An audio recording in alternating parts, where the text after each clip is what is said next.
Oh, that was painful. Huh?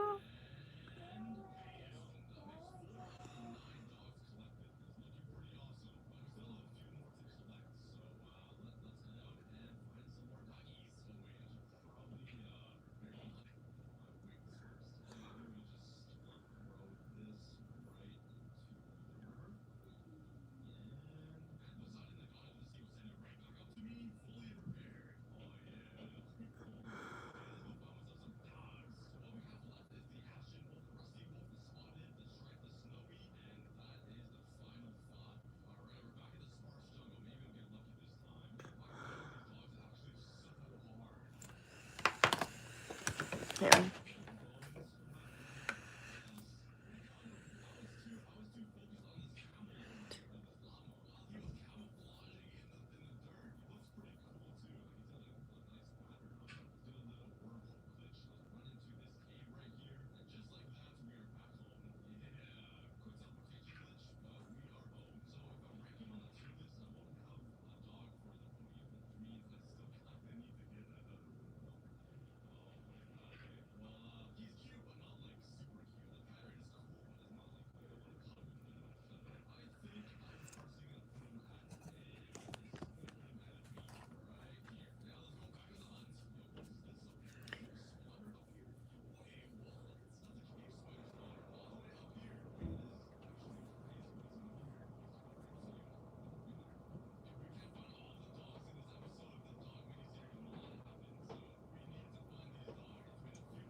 I hope you guys are having an awesome freaking day today.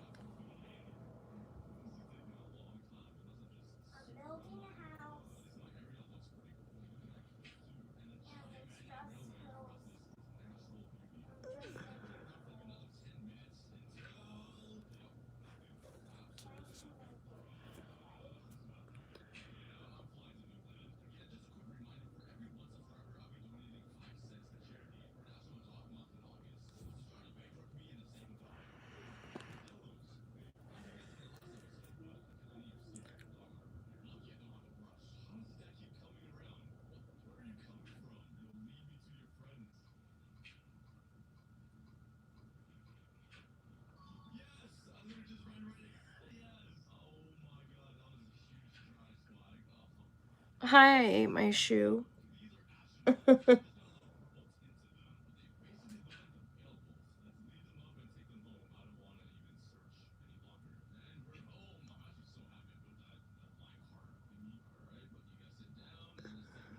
What's up, Bianca?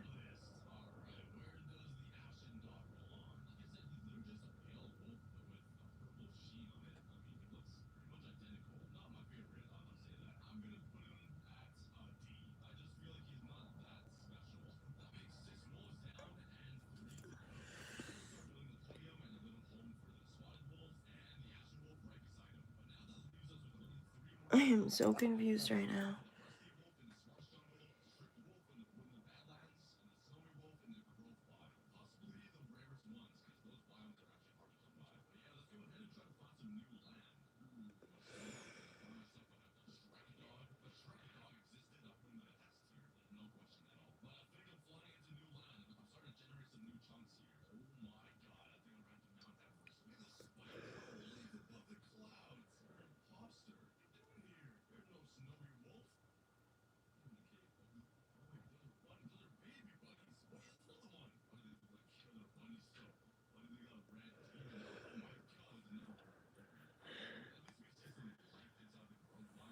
Nobody knows what that means.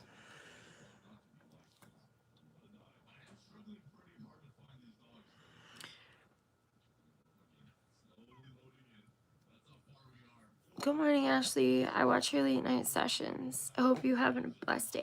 Oh, thank you, Harley. I love to hear that you do. Thanks for sticking around and being here.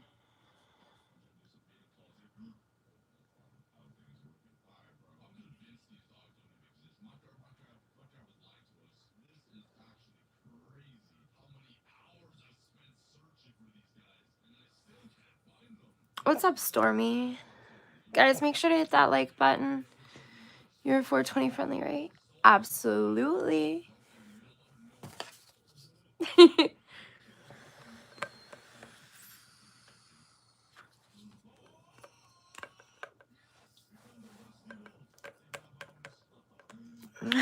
Just my day. The live stream. Just getting ready.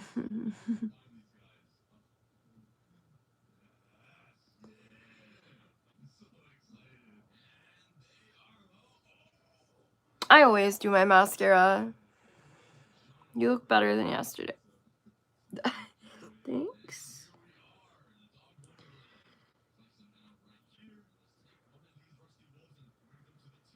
I think.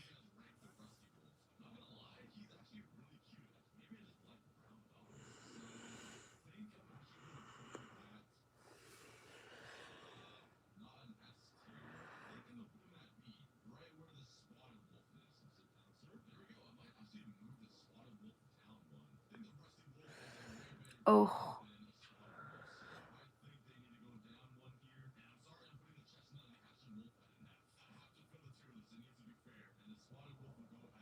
I'm from Ohio.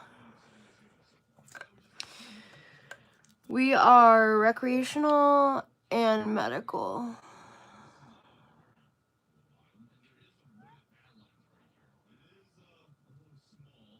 Thank God.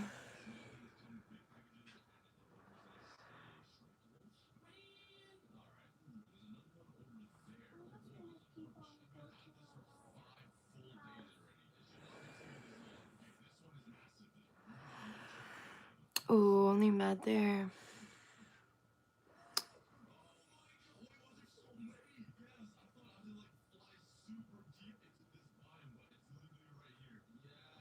I hope that changes soon for you.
Whatever, good enough.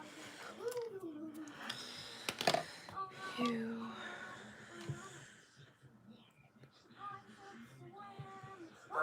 That's where you buy all your stuff. Yeah, I don't blame you.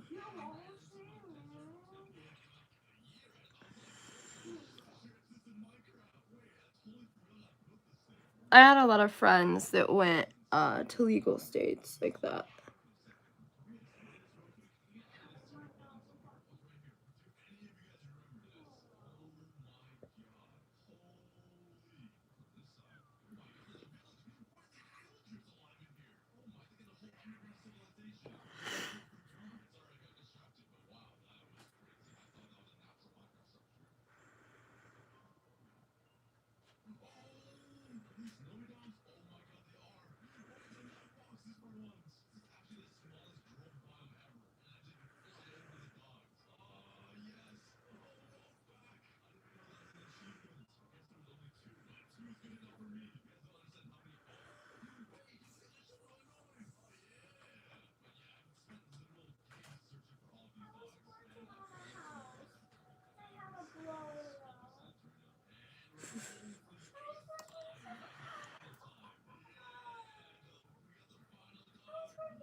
I love that. Thank you.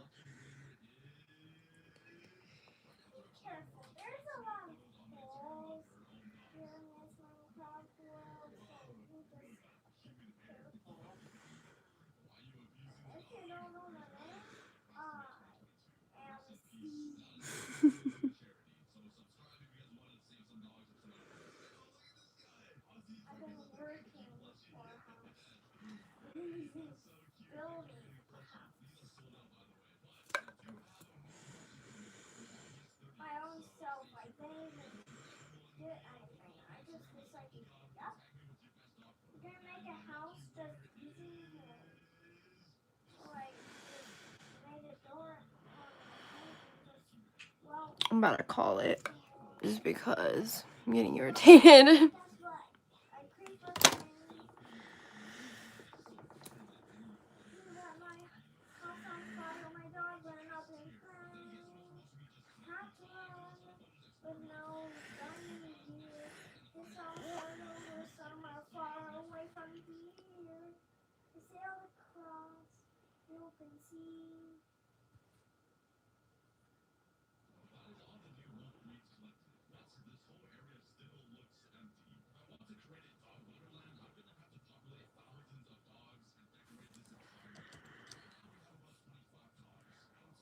You're definitely not. This is how it is. People are just quiet in here sometimes.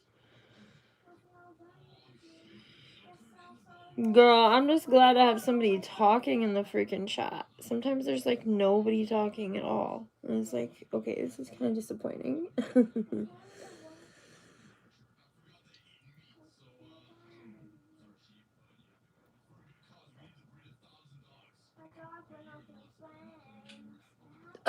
Sorry, I just heard my dog went up in flames.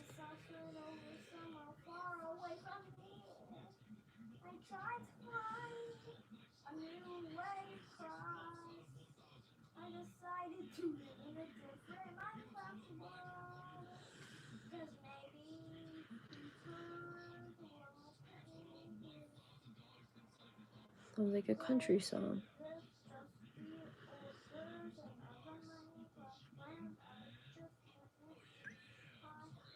I can't.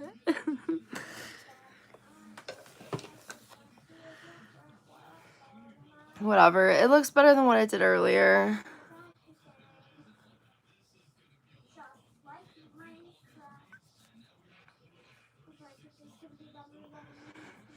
There. Much better. Whatever.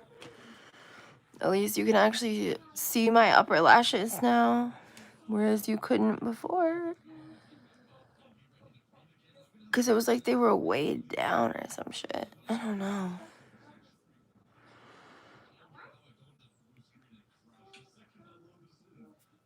Good enough. I'm over it. Fuck it.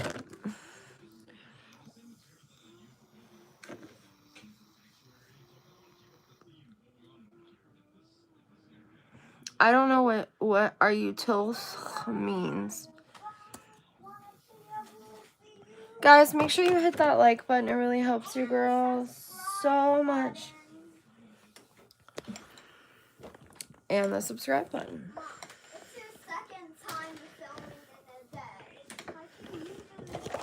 Oh my god. That was terrifying.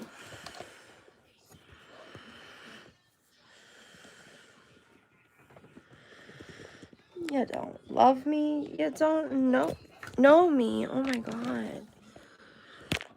There, Jesus.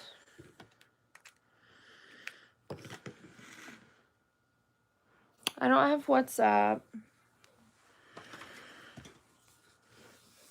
Even if I did, that's weird. I do have a boyfriend.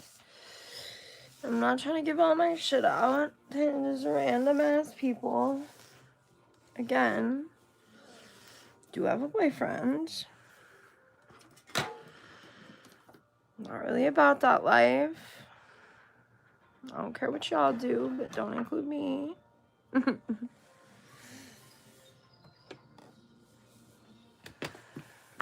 Nice hair color. Thank you.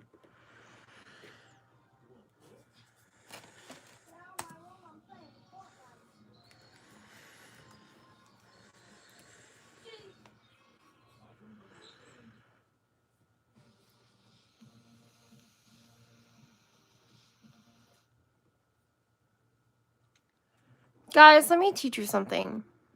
If you're actually trying to know what color it is, pink, you know, whatever, is it pink? Comments. A girl's vagina color is about the color of her lips, okay? Just to help you with your little weirdo-ness, okay? You're welcome. Stop asking bitches if it's pink. You should already know.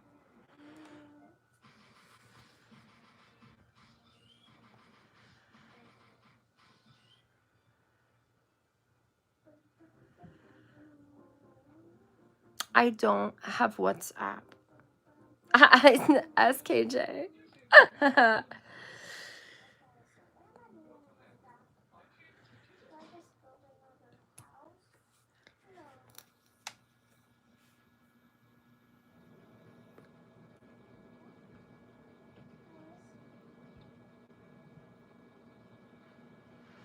Or you came at the best time.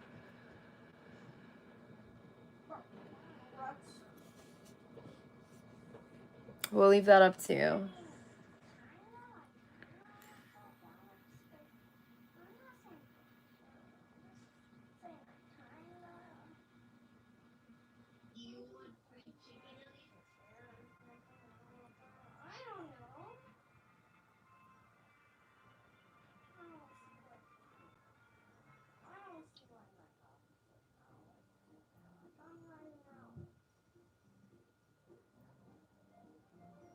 This unidentified boy spent his entire life wondering if this woman was his mother or his kidnapper. She believed that he was her son Bobby, who had disappeared months prior, seemingly into thin air. But let's compare the photos of Bobby and the unidentified boy.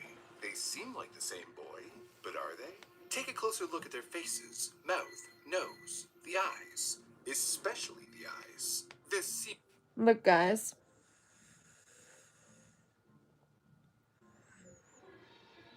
You guys can see what I'm watching.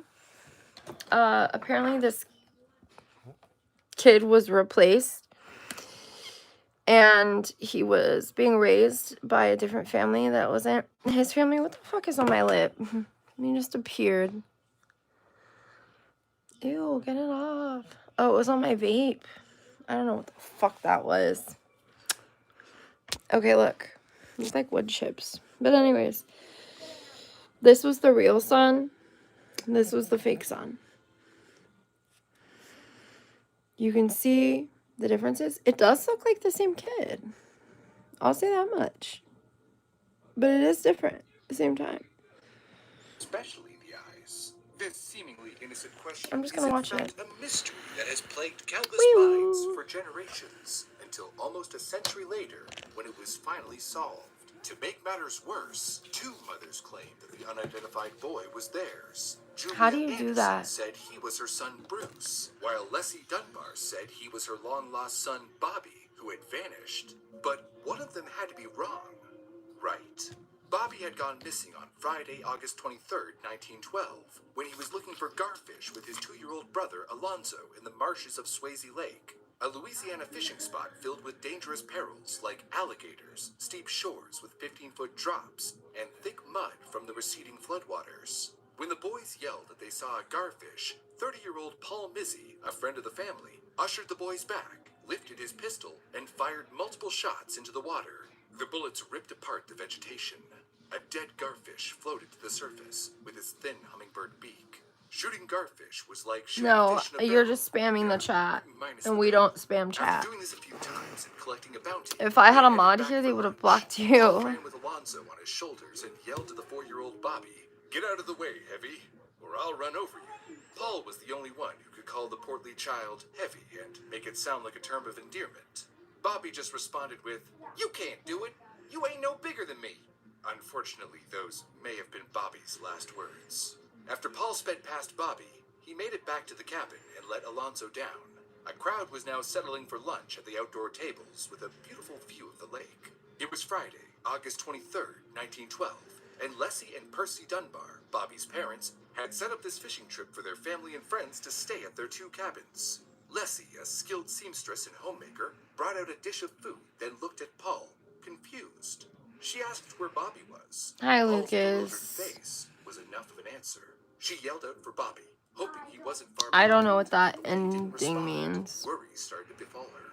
It wasn't a safe place for a 4-year-old to be alone, especially with the dangers all around, like the wildlife and the ominous Yeah, how are forest you that gonna take surrounded one the of the marsh. kids back and She leave called the out four? some Like, more, he this took the time 2-year-old back but to where left the Paul came 4-year-old to from. wander. Paul was in tow, as were others as they yelled out, searching for the young boy. Each of Leslie's calls for Bobby was more frantic than the last, as worry turned into panic. Her husband, Percy, who had stepped out for a moment to deal with business, returned to the party that was now in hysterics. He was told the news about his son and immediately joined in the search.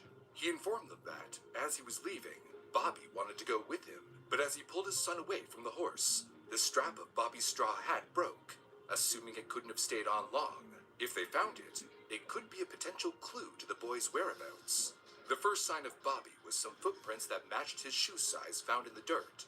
Following the prints down a sandbank, it led them onto some railroad tracks, but then disappeared. It wasn't surprising that Bobby might have run off. He was a mischievous child after all. When he was a year old, he accidentally stepped onto hot ashes, which left him with a terrible scar on his toe. When he was a bit older, Bobby crashed into his mother's sewing machine, leaving yet another scar over his right eye. His mischievousness wasn't bound by property lines, as he would often sprint to the courthouse square alone and fall into the fountain. Or he would bolt out of the house, past the gates, and down the street to greet his father.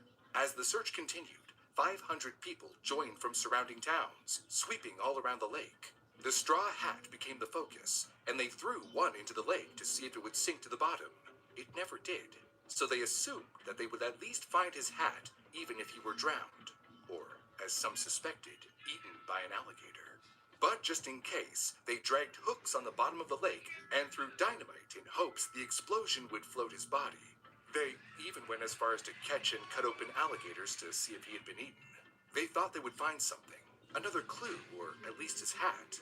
However, other than the footprints, no signs of Bobby were ever found. The distraught parents, along with many others, speculated that perhaps the reason for the lack of evidence was because he didn't drown or get eaten by an alligator, but instead that he was taken. Also, stragglers had been seen around Swayze Lake, even along the railway tracks, which only solidified the theory, seeing as that was where his footprints had stopped. The question on their minds, though, was why take a boy? One theory was for ransom, as it was common for the time. However, Why while take the a Dunbars boy? were financially stable, they weren't wealthy. Percy came from a prestigious family, but was raised on a small farm in Louisiana. Maybe they mixed up their family with Percy's cousins, who also lived in Opelousas. Those Dunbars were far more well off, yet no ransom was demanded in the days to come.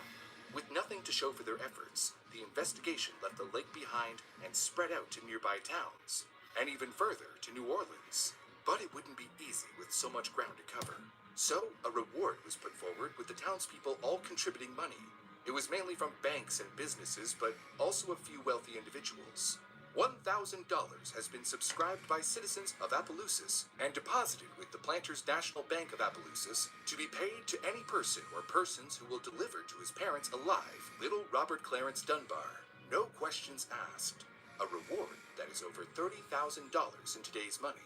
The poster then described the boy. Age 4 years and 4 months. Full size for age. Stout but not fat. Large, round blue eyes. Light hair and very fair skin with rosy cheeks. Left foot had been burned when a baby and shows scar on big toe, which is somewhat smaller than big toe on right foot. Wore blue rompers and straw hat without shoes. Full name, Robert Clarence Dunbar. The desperate parents needed something to give them hope, and this idea that Bobby might be out there was all they had. Leslie was not doing very well with the whole ordeal, so Percy, desperate for a lead, took charge and went out to the nearby towns to chase down witnesses and spread Bobby's photographs. He was a very determined person. Despite having lost his leg in a firearms accident, Percy started a real estate business, got into selling insurance, became the secretary of the local Democratic Party, and was appointed to the city's board of supervisors. Plus, he obviously cared deeply about his son. Witnesses started pouring in about strangers with young boys, which gave them some hope, but it also became a very exhausting investigation as they checked out every single one. Unfortunately, Louisiana was very suspicious and even violent towards immigrants at this time, so a few leads sent them chasing after an Italian woman who was seen with a boy wearing similar clothes to Bobby, and then after African-American lumber workers who worked near Swayze Lake, only to come out empty-handed. Witnesses also reported seeing a crippled drifter with a boy matching the descriptions who was being used to beg for money.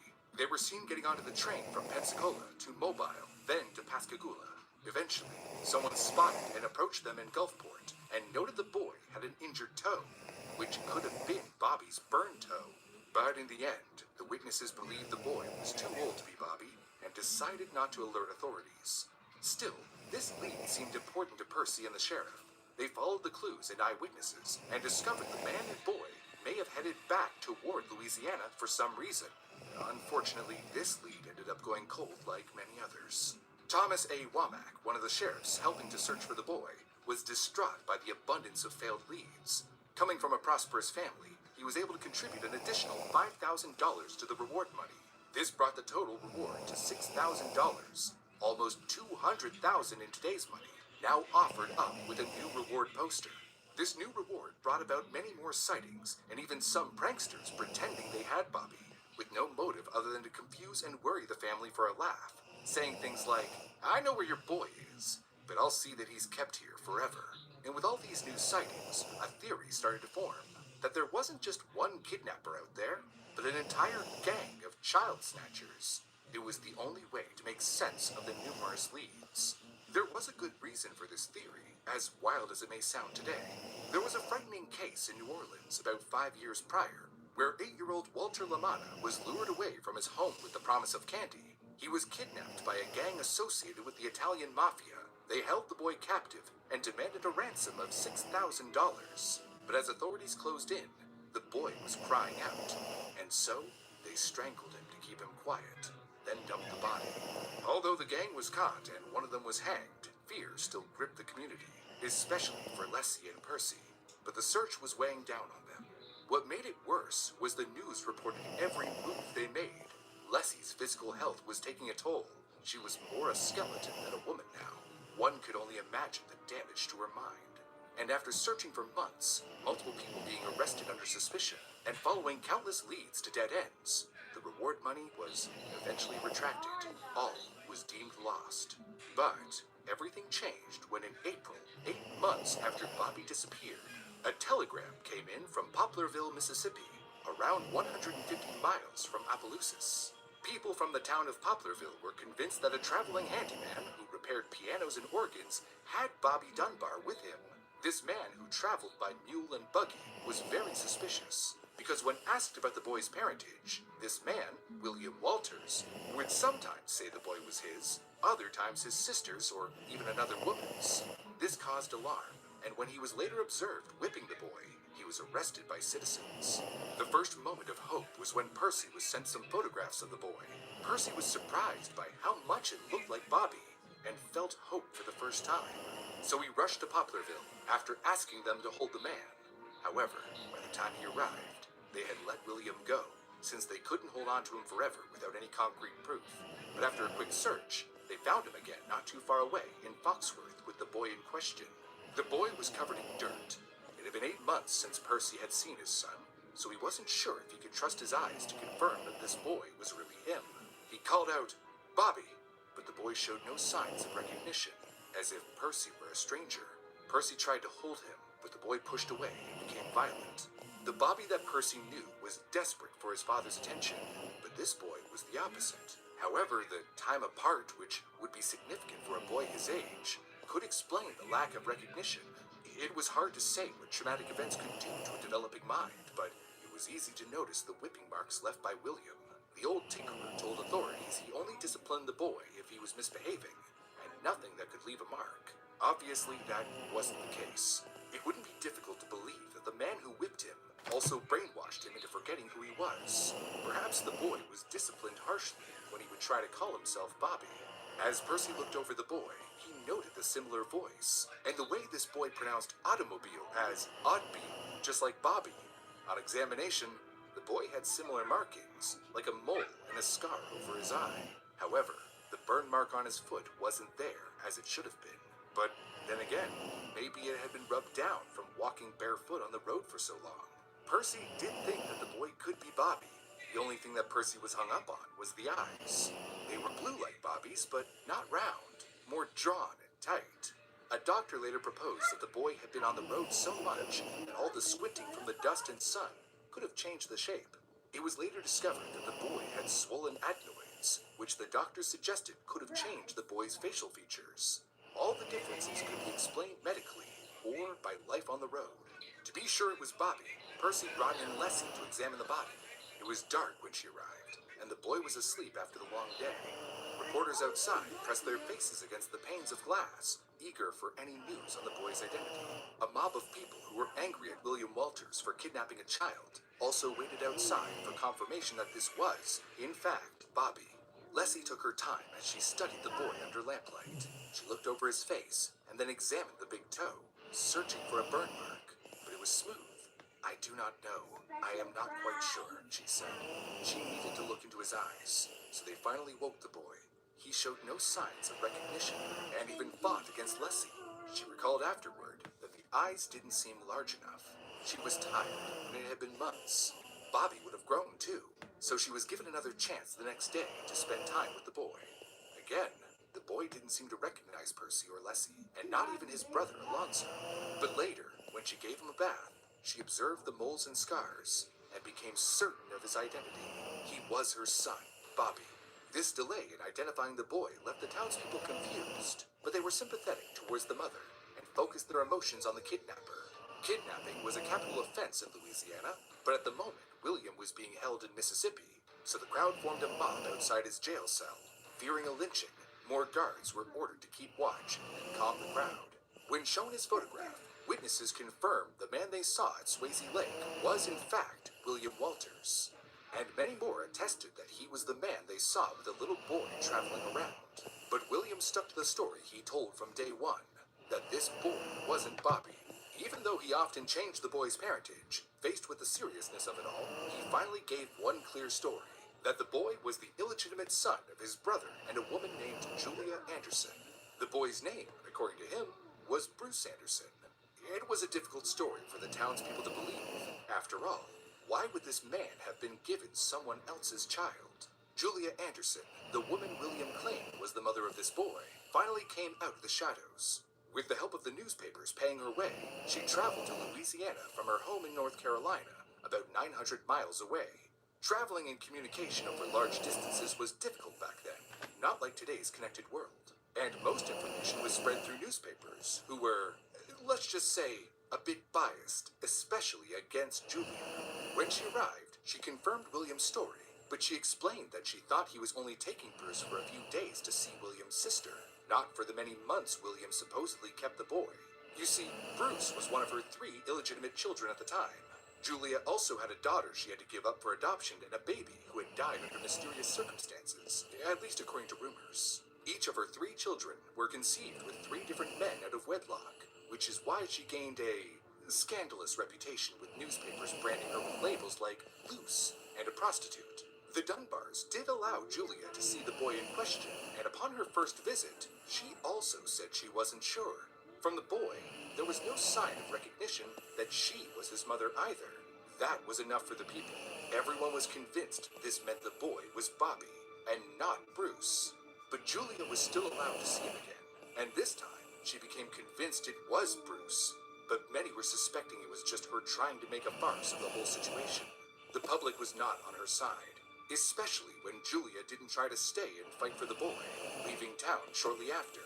So, in the end, it was decided that the boy was Bobby, and the Dunbars were allowed to keep their son. But, as you might suspect, this isn't the whole story.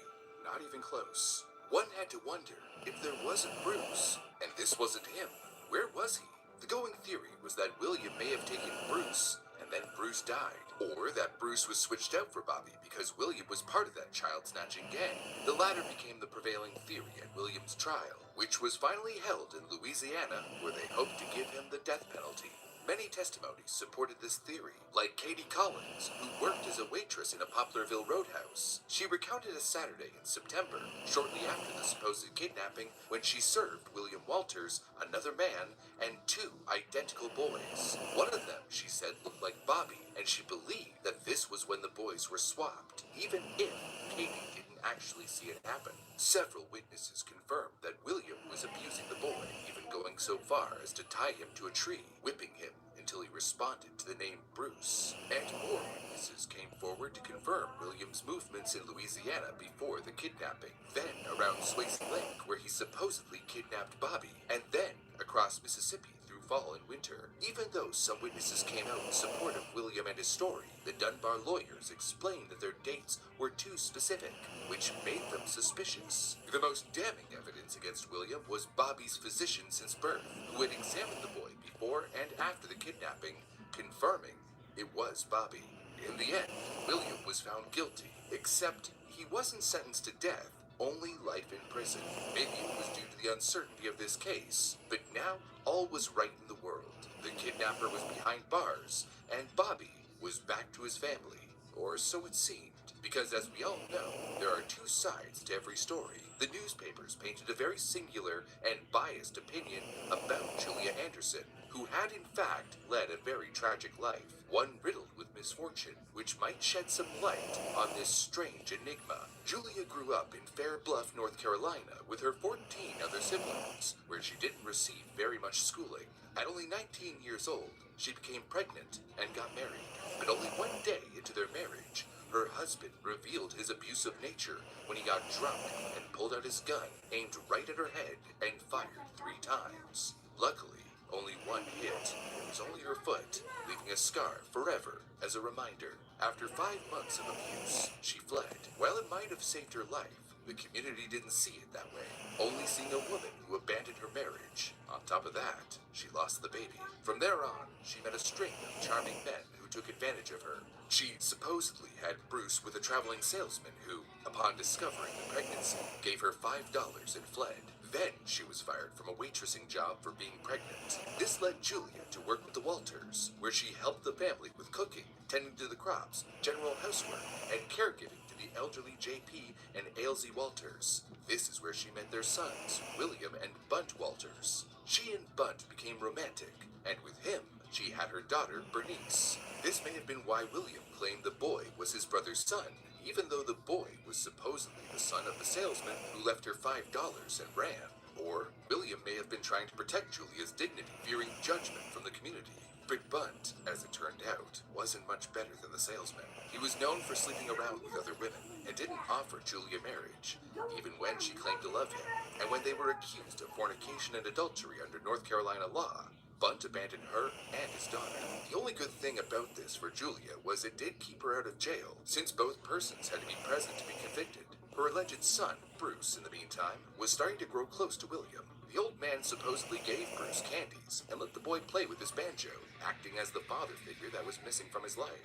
Now nearly penniless, Julia, with both Bruce and now her daughter Bernice to take care of, wondered if her children would be better off with others. So she left the Walters and got another job, which she again lost when she became pregnant again with another man. She had her hands full and couldn't take care of Bruce and Bernice properly, especially with another baby on the way. So, allegedly, William, looking to leave home to travel around, suggested he take Bruce, whom he claimed he had a bond with at this point. He he would take the boy off her hands for a short time, and she agreed to this, if only to help her situation and her children. She didn't realize this would lead to the series of events that separated her from her son, if this was indeed her son. As the assumed story goes, eventually, William decided to visit people who might be able to take care of Bruce while keeping Julia informed of his whereabouts. In a sense, William had become Bruce's unofficial guardian, even if not officially consented to by Julia. But she knew that for the moment, Bruce was better off. It was also good for William because, as a traveling repairman, the farmers' wives loved Bruce. So it made it easier to find places to stay in exchange for tuning a piano or handiwork. As for the supposed child-snatching gang he was a part of, there was no evidence to suggest that necessarily. And if the story was true, clearly he cared for Bruce. But of course, there was the physical abuse, which is not something that can be excused. William wasn't necessarily a good person, but one has to remember that it was 1912 and this sort of action towards a child was common. One of the farmers that William and Bruce had supposedly stayed with was asked about the abuse, and he responded with, "He whipped the child several times while at my house, but under circumstances which I thought were justifiable. I would have done the same to one of my children." So, while it's hard to say if William was a good caretaker, he did take care of the boy regardless. In the end, he also kept Bruce from being put up for adoption, because in July of 1912, Julia gave Bernice up for adoption, and perhaps she would have done the same for Bruce. Then, in October, Julia gave birth to another son. However, he died 5 months later. While the death was a mystery, rumors went around that she had done something to cause it, but it could have been something as common as sudden infant death syndrome, which wasn't very well known at the time. Julia had been treated unfairly and taken advantage of all her life, and lost her 3 children in the process. So, if this was all true, it was no surprise that now she wanted Bruce back, even if the Dunbars insisted he was Bobby. But it wouldn't be easy, because when the Dunbars let her visit the boy to determine if he was her Bruce, she was like a small fish in a big ocean. Not only were the town and newspapers already against her, but she was overseen at the visit by a committee of Dunbar friends, relatives, and their lawyers. All people who not only sided with Percy and Leslie, but were convinced this boy was Bobby, and so they set up the visit as a test. By this point, she hadn't seen her son in 15 months, and he had done a lot of growing. She was also tired from the long journey, and under the watchful scrutiny of the committee and journalists, they watched every move she made, every word she used, believing that she was trying to deceive the Dunbars, and would claim the boy was hers upon seeing him immediately. They decided to test her, so she would be shown 4 boys along with the boy she claimed was Bruce. At first, they showed her only 2, with neither of them being the boy in question. When she declared both weren't Bruce with certainty, one watcher tried to confuse her by saying she failed to recognize the child. This made her wonder if she had forgotten what Bruce had looked like after so many months. She checked the boys again and cried, and from that moment forward, uncertainty clouded her judgment. Next, she was shown the actual boy, and she seemed to recognize him, except she wasn't sure if she was being tricked again. It didn't help that the boy didn't show any signs of recognition of her or of his own name when she called out to him. It broke her heart that he didn't respond. People took this as further confirmation that it was Bobby. She was then shown 2 other boys, who she confirmed weren't Bruce. The New Orleans Item didn't mince words about local sentiment towards Julia. Her long journey had been in vain. She had not seen her son since February of 1912, and she had forgotten him. Animals don't forget, but this big, coarse countrywoman, several times a mother, she forgot. She cared little for her young. Children were only regrettable incidents in her life. She hopes her son isn't dead, just as she hopes that the cotton crop will be good this year. Of true mother's love, she has none.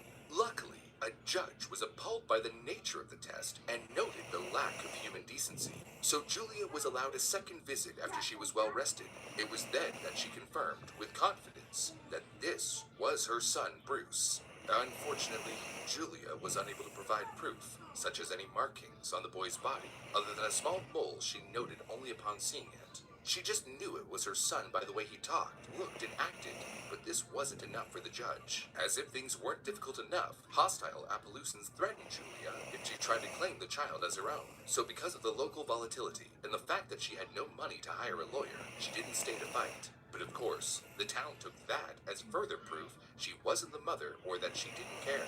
And then, of course, William went to jail for this, despite the fact that the testimonies from witnesses in support of the Dunbars were a bit of a mess. dates and locations didn't always line up. The story of Bruce being replaced by Bobby was an odd one to begin with, and some stories were just outlandish. One witness, for example, claimed to have seen William announce to a crowd that he was a detective and was bringing in Bobby for the reward. Meanwhile, the witnesses that came out in support of William Walters were numerous and reliable, such as Jephthah and Matilda Bilbo. They knew William Walters well, as he and Bruce stayed with them off and on in Ford's Creek. He often fixed things for them in exchange for a place to stay. Bruce was apparently so close to Miss Bilbo that he called her Grandma. According to them, William and Bruce stayed with them in July, a month before the supposed kidnapping. Then, William left Bruce in their care when he was admitted to the hospital, a month after the supposed kidnapping, and Miss Bilbo confirmed that he was always the same boy, without a doubt. She also confirmed Bruce's identity with photographs. More witnesses confirmed William and Bruce had stayed with them in Mississippi before, during, and after the August 23rd disappearance of Bobby. But if you remember, the lawyers claimed they were too specific about the dates, somehow using this as proof that they were made up. It seemed that vague testimonies, like seeing William from a passing train near Swayze Lake, held more value to the jury. This may have been because the jury was composed of locals who knew the Dunbars, some very well. This put the entire case into question, with sides forming either in support of the Dunbars or in support of Julia. 2 years after William Walters was charged with the kidnapping, he and his lawyers called for a retrial due to a technicality. Because of the cost of the last trial, it was decided there would be no new one. So instead, William Walters was simply released. All that time, and even after his release, he stuck to his story that the boy was always Bruce. But the public would forever be against him, and this mystery wouldn't be solved until nearly 100 years later. Regardless of the identity of the boy, he was raised by the Dunbars and was told all his life he was Bobby. Some believed he was better off with a family like them anyways, since Julia was unable to take care of her own daughter. However, that's debatable, as the Dunbars and Julia had 2 very different lives after the trial. The boy who grew up as Bobby never had an easy childhood. He was famous as a result of the case, and that never went away, which weighed down on him and his parents. His identity was always being questioned, even by passing strangers who would stop him in the streets. Things kept getting worse. Percy was jailed and fined for assault when he stabbed and beat someone. Leslie also suspected Percy of cheating and left her family behind for New Orleans in 1920, when Bobby was only 12. Percy finally confessed to the affair, and they filed for separation, but Percy got custody of the boys. After all the drama with the 2 mothers, he now had no mother. And as for Julia, she found a home in Mississippi, where the Bilbos and others who had originally taken in Bruce and William gave her places to stay. Eventually, she found a home with an old widowed woman who Julia cared for. She soon found companionship in the woman's son, James Oliver Rawle, who went by Ollie. There was a strong connection between them, and he wasted no time in asking her hand in marriage. He was far kinder than her previous relationships, and together they raised 7 children. She became a strong churchwoman, a midwife, and a nurse to the entire community, plus a loving mother to her children. But her fight for Bruce never stopped. She tried every legal means she could afford, yet it amounted to nothing. After being released from prison, William Walters went back to his life as a wandering handyman. He wrote the boy, who he believed was Bruce, to see how he was doing, and asked what he had grown up to become. But William died from blood poisoning in 1930 before hearing back.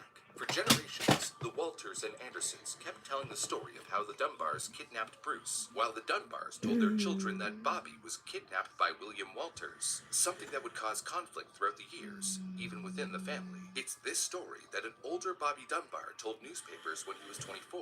He spoke of how William took him from Swayze Lake, and he even claimed that he remembered Bruce vividly, that the boy was with him and William at one point, but had fallen off the buggy and died. He also remembered the boy being buried, all of which lined up with one of the theories in court. But he reported to have no ill will towards William Walters, truly believing the man had only wanted companionship.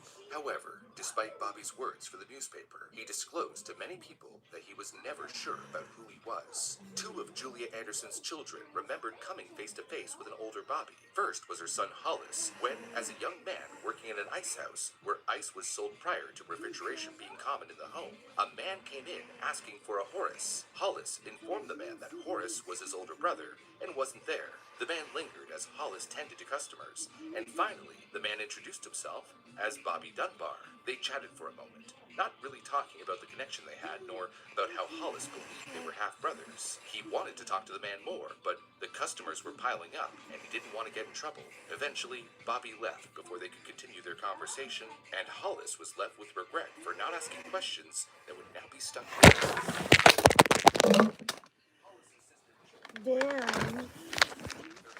A strange man sat in the cafe for half an hour drinking a coffee as he asked all kinds of questions about Jewel, and only Jewel, ignoring everyone else. It was only after he left that she realized who it was, the man who she believed to be her half-brother, Bruce. The siblings were convinced that Bobby somehow knew he was Bruce, or at least questioned it his whole life. The Anderson children often had a desire to go visit their suspected half-brother, but they never had the money to make the trip. Unfortunately, Draw my Bobby shit. died in 1966 without ever knowing his true identity. But he did live a very fulfilling life. He married and had 4 children, determined to raise them better than he had raised. And it would be his children and grandchildren who eventually took on the task of figuring out his true identity. It was one fateful day in 1999 when Bobby's son, 63-year-old Robert Dunbar Thank Jr., you, handed his unicorns. I 40-year-old appreciate daughter, you. Margaret, a scrapbook overstuffed with all the articles, letters, and photos that Leslie collected so long ago about the case. Margaret took it upon herself to read through and catalog it all. She Sorry noticed about that, guys. inconsistencies in the articles, and it wasn't the story she and the rest of her family were told. Some articles would say when Leslie first met with Bobby, he yelled mother and embraced her, while others talked of her uncertainty and his lack of recognition. Time and time again, many newspapers contradicted each other, making her hungry for the truth. To make matters worse, many newspapers got several of their facts wrong, like locations, dates, and even evidence. The Tacoma Times even described Percy and Leslie rushing by cars where Bobby was found in a pile of straw, and Leslie immediately crying out, "It's my boy! Thank God!" It was written more like a work of fiction than fact. Back then, journalism often took a lot of liberties. Yeah, I mean, it still does today, but it did back then too. Likely due to how hard it was for news to spread, as they were often playing a giant game of broken telephone. And then there were the ones that were clearly very biased, like the Julia article, calling her a countrywoman with no motherly love. Newspapers either believed William was guilty or innocent and weren't afraid to make it known. While all of this was troubling for Margaret, it was a letter she read from William Walter's defense file which made her question everything. It was 6 pages long and signed by a Christian woman, which raised several good points, such as why was Julia judged more harshly than Leslie for not first identifying the boy? Why weren't people allowed to interview the boy? And why after only 8 months did Percy and Leslie need to identify Bobby by his scars and marks? Why did they not recognize him otherwise, like Julia did with Bruce after not seeing him for over a year? Robert Jr., after being hospitalized for congestive heart failure, decided that now was the time to put this debate to rest. He wanted to prove they were Dunbars. In a letter to the family, he said, "Daddy did not have the science of DNA to confirm the decision of the court in his youth. I feel it is my responsibility to achieve that before I go." The best way to finally end this almost century-long debate was to compare Bobby's bloodline with his brother Alonzo's bloodline to see if it was or wasn't a match. So, in 2004, David, the son of Alonzo, provided a DNA sample, and they compared it to the DNA of Robert Jr. The results were very unexpected. After almost 100 years of debate, the samples were not a match. This Bobby didn't share any DNA with Alonzo through either parent. Bobby had been Bruce all along. It shattered the family. It went against their beliefs, all the stories they had been told their entire lives. For Bobby's family, or rather Bruce's family, they were the Dunbars. No matter what a test showed, many didn't believe the test, and even got angry at Robert and his daughter Margaret. For the Walters family, however, it meant their great-uncle wasn't a kidnapper. And for the Anderson family, it meant that in a spiritual sense, Bruce had finally come home. They rejoiced. But while this satisfied many of them, it's easy to wonder, why did so many claim Bruce was Bobby? And why were there eyewitnesses to the supposed kidnapping? Many people pointed out how they didn't look alike, yet they kept explaining away the differences because of the life on the road or medical problems. If you look at the photographs again, the one on the left is Bruce, and the one on the right is Bobby. Take notice how the eyes look different, as both Percy and Leslie noted. But it's also not surprising that people found similarities as well. Plus, this would cause any parent to go through emotional turmoil. The theory of the kidnapping was a double-edged sword. While it gave them hope that Bobby was alive somewhere, it never gave them a chance to accept Bobby's death. Percy's persistence to investigate showed the dedication to return with the child by whatever means necessary. Did Percy and Leslie know this wasn't Bobby and claim he was anyway? Or, more likely, did they trick themselves into believing it was, for the sake of their sanity? Meanwhile, some witnesses they found out later had completely fabricated their testimonies. Like the wild one about William claiming to be a detective. It was all for a lark, and for a free trip to Appaloosas. And witnesses in general are notoriously unreliable in any trial. Memories are not like security cameras that can be played back, but more like a puzzle that needs to be put together, assuming the box came with several pieces missing.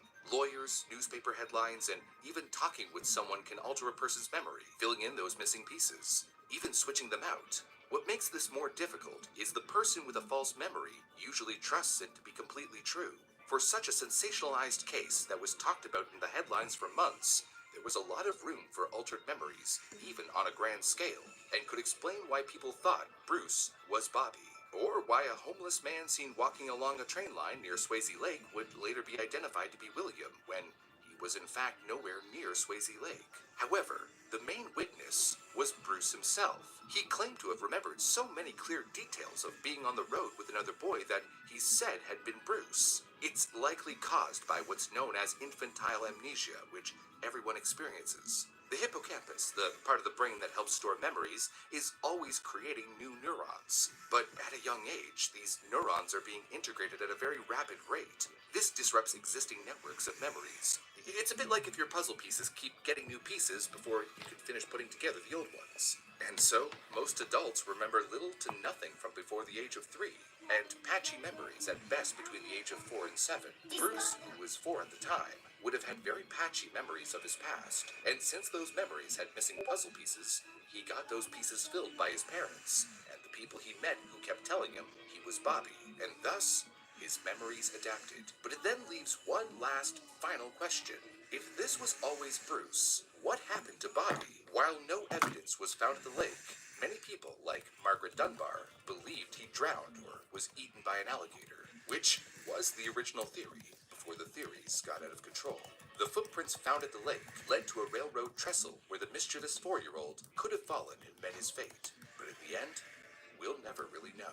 While Bruce Anderson lived Bobby Dunbar's life and questioned his identity the entire time, he did make peace with it. When Robert Jr. asked his father who he thought he was, his father responded, "I know who I am, and I know who you are, and nothing else matters. It's how we live our life." And while Julia missed her son, she lived a long and accomplished life, with a wonderful family and a husband who respected her, and 7 wonderful children. We hope you found this video informative, and if you did, please consider subscribing to our channel, as it's the best thing you can do to help us keep making more videos. Like this one, about how a man killed 7 people from the comfort of his home and got away with it. Damn. Just got off work. We're thinking it's an animal, and he said, "No, my name's Robert." Oh, there's a dude in my room. Man finds killer hiding in his attic. Shots fired. Interesting. On the night of June 18th, 2023, the Cudahy Police Department in Wisconsin received a strange series of 911 calls coming from a block of houses on Carpenter Avenue. Officers show up on scene to speak with witnesses, and what they reveal is completely bizarre. What's going on? Okay, so across the street, okay, so we're facing that way. 50R29 on There's the a initial duplex. caller. Yeah. Small house, okay?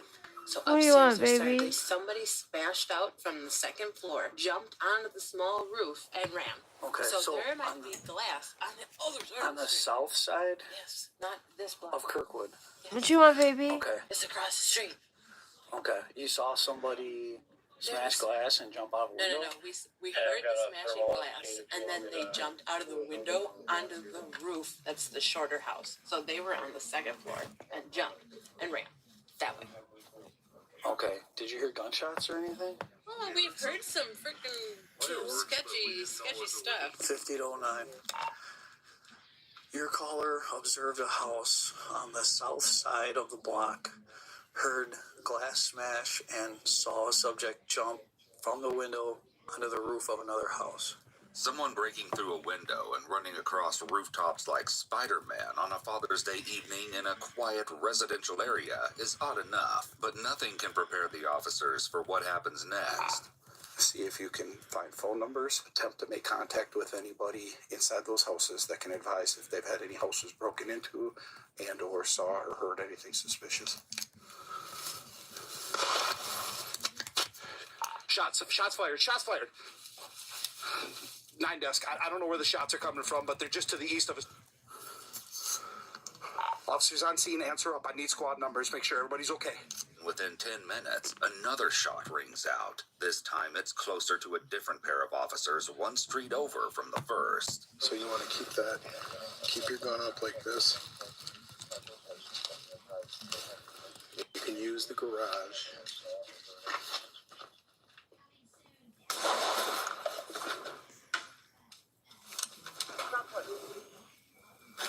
I don't know where the shots are coming from, but they're just to the east of here. Right there. Oh, that's okay. I need squad numbers. Make sure everybody's okay. All right. Watch your back. That's good. Let's retreat back on the other side of Back this way. Come on. Keep an eye out. 66 and Barris from South Lawn, you're good. We just released our guys. All right. Your help for this. I need everybody here.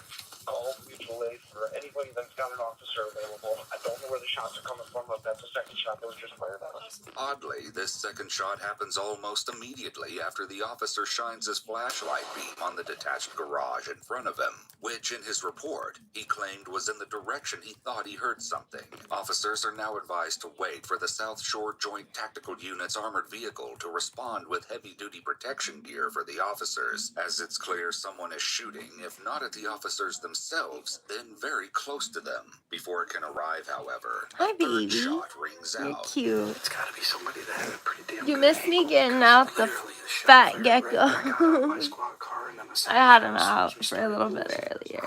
The shot was past you. I don't know. I'm sorry, I was typing to you, baby.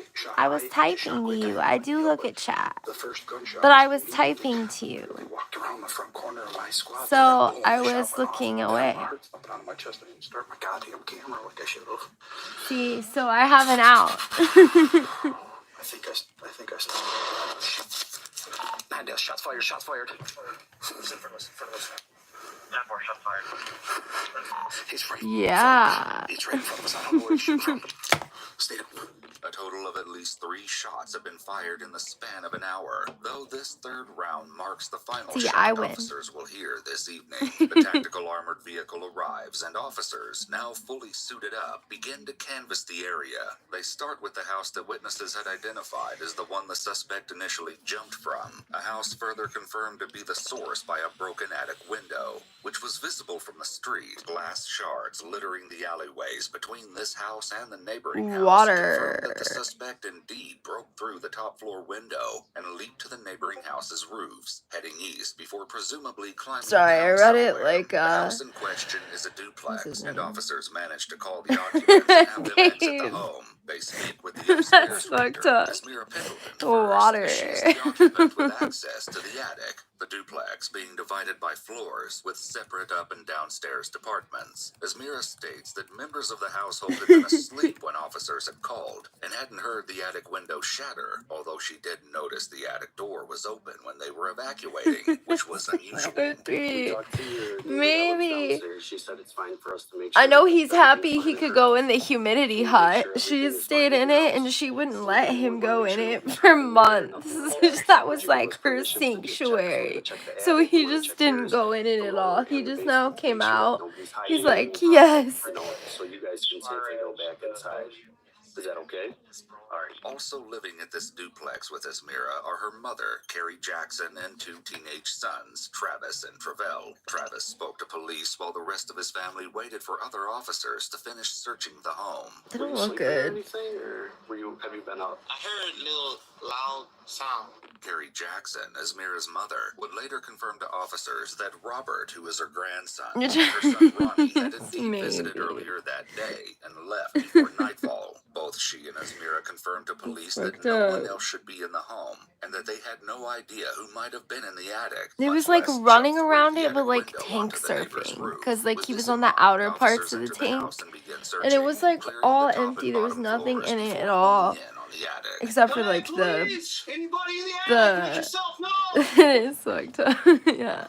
Except for like the plants because they were off the ground and I just didn't clean those. Hey, police! Because I have the plants on the outer Anybody in part the of the attic? Make cage, yourself known. like Second towards floor the top, complete. so they can climb on them. But they, After several hours of he searching, does, but officers she are forced didn't to call usually. off the search, as the glass in the She did alley when she was remains the only pregnant. She'd be trace all of the over mysterious everything. roof-jumping shooter.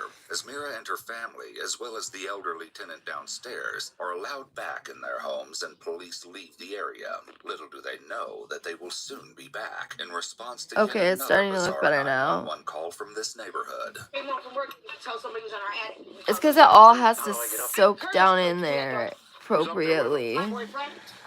I'm listening The couple had to returned home the to find a strange evil man body hiding in their cam. attic, mere hours after police had called off the search for yet another criminal attic dweller. Hey, I have a firearm.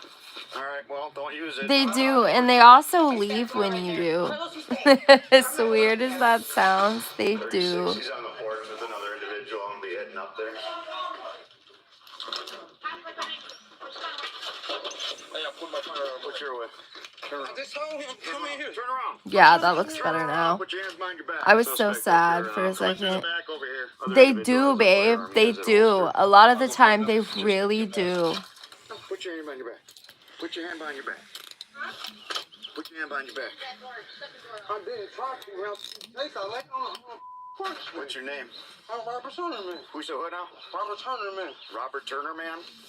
Or Robert Yeah, Turner? man, my leg is broke. All right, well, we're going to get you out downstairs, okay?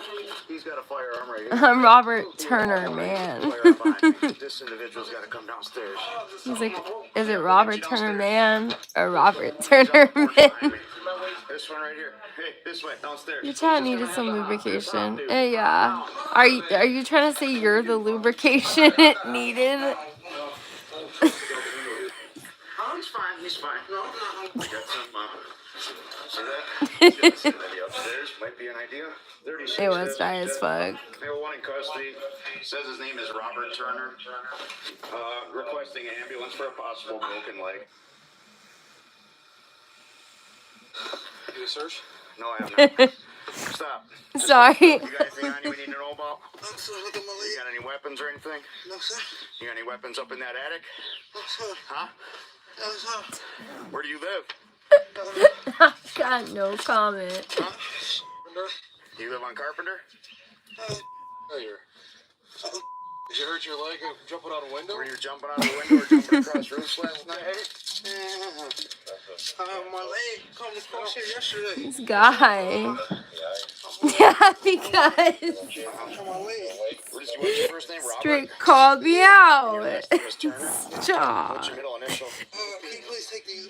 What's your middle initial? Cuffs ain't coming off, my friend. What's your middle name? Ow. What's your birthday? Best to be honest with us. Well, how bad did I just fuck that up? Okay, I didn't. Bro, you gotta chill because guess what? Stop. Where you stay at? Where you stay at? Huh? Across the way. Yeah, what does across the way mean? Oh, that's Carpenter. Right there. You stay on Carpenter? Ow, I hit my tooth. I blame you. You running around last night on a rooftop? No, I came across the thing. It's clear by this point that the man is cousin Robert, who was mentioned previously Eric. and was over at the family home the prior day. Why he broke the window out of his grandmother's attic and ran across the rooftops is unknown. Also a mystery is why he decided to break into a neighbor's house to hide in yet another attic. Whether Asmira or Carrie knew Robert had been in the attic. The fuck is that emoji? Unclear. After you drop Is it hands being washed? No, don't crab. to get up in that attic and check for a weapon. Ew. Listen, I think I've seen him. I'm calling the cops. I'm done. Thank you. My leg broke. Look at my leg. How'd you get your leg broke?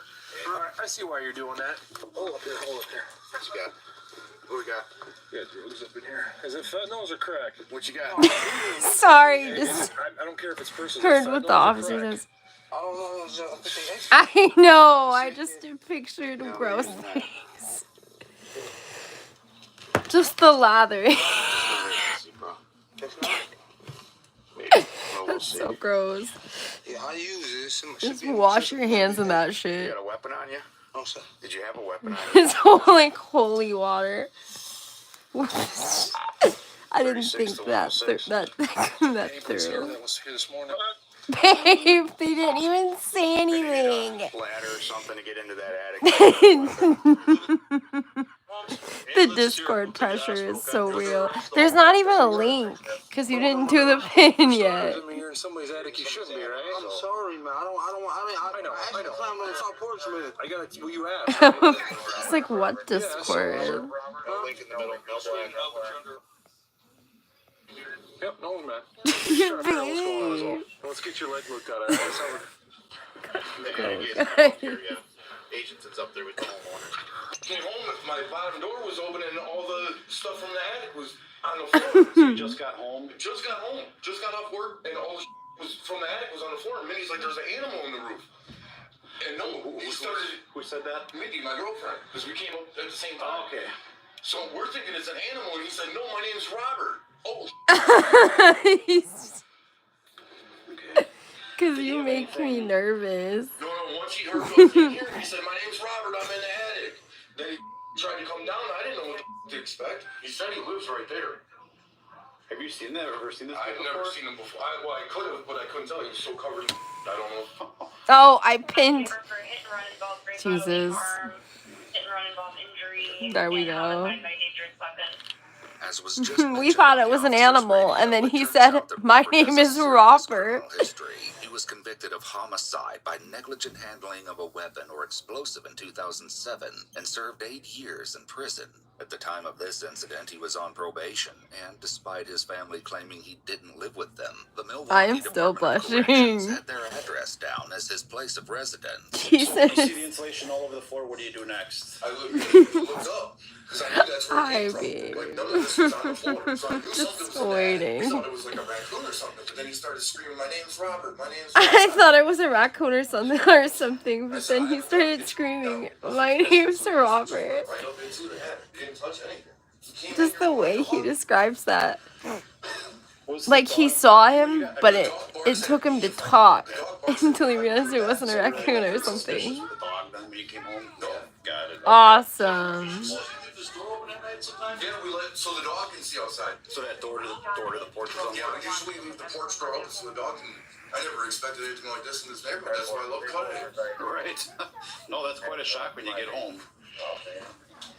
So what was he asking for? He said he was giving money to help him out. He asked me to call his grandma. He said he'd give me $300 on Friday if I didn't call the police. Police then began the arduous process of tracking down the gun they believe Robert was shooting the night before, starting in the attic before moving to the surrounding yards. For you. He had plenty of time to bury it, that's for sure. Eventually, they locate the firearm in a fittingly bizarre place, consistent what with the the theme fuck? of the rest of this case. Life is up. That's what. Out of here. Nice. Bet, dude. Way to climb up in the attic, dude. 106. Where'd you get those great emojis? Police later found a slim shell casing in the area that matched the gun that was located in the charcoal grill. And like Robert, the firearm was also covered God, in bits of you're funny insulation, this as were the morning. chalky, multicolored pills found in the baggie from Robert's pocket. The complaint referred to them as ecstasy. Robert Turner was subsequently charged with first-degree recklessly endangering safety. Oh, heart emojis. I was like, those great emojis. That's sarcasm that I read. If not guilty was entered in You gotta- September, and his next court date is set for early November of 2023. He maintains that he wasn't shooting at police, though gave no clear alternative explanation for That's his funny. actions. He also didn't have an Yeah, you're explanation ignoring for him his in the obsession chat with right weapons. now.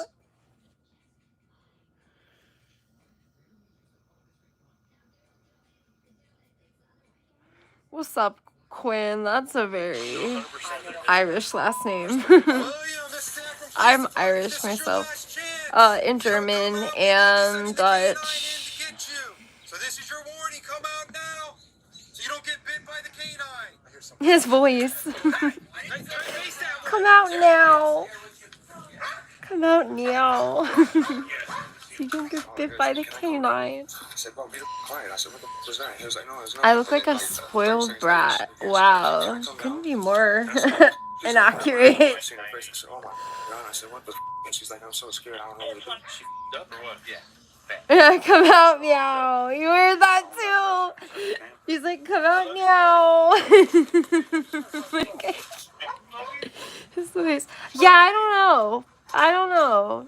In what can only be I described don't think as it a terrifying is. nightmare come to life, a young woman is kidnapped and It was a held compliment inside a before I small said I had a garage. boyfriend. Over the course of several days, she will endure an unimaginable horror at the hands of a sadistic monster. Whole tone One who has change. proven before will stop at nothing to I love satisfy it. his twisted desire What does to the hand inflict tat say? unimaginable torment Ashes upon are his purest victims. form. However, as police arrive at the I disturbing hate scene, holding they my could hand up never like that. expected to come across the presence of sheer I've and killed utter 6 evil. people. A very good friend of mine and my Oh, husband. is that what you meant? Yeah, Sorry. 6 weeks ago, my husband went to go in our garage to get a dolly out, and that friend is in our garage right now. I need to warn the police that are coming.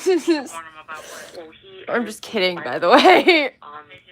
William Mozingo, Mozingo. My dad has a bad Feel like I habit of gotta leaving the keys in the say garage, that. so I'm assuming that the door was unlocked and the keys are inside the garage. Also, there's a female with him, and my husband said from what he could see of her, because it was dark in the garage, her face is pretty beat up. I'm pretty sure he's tapped into our cameras, and so I'm a little bit nervous about this.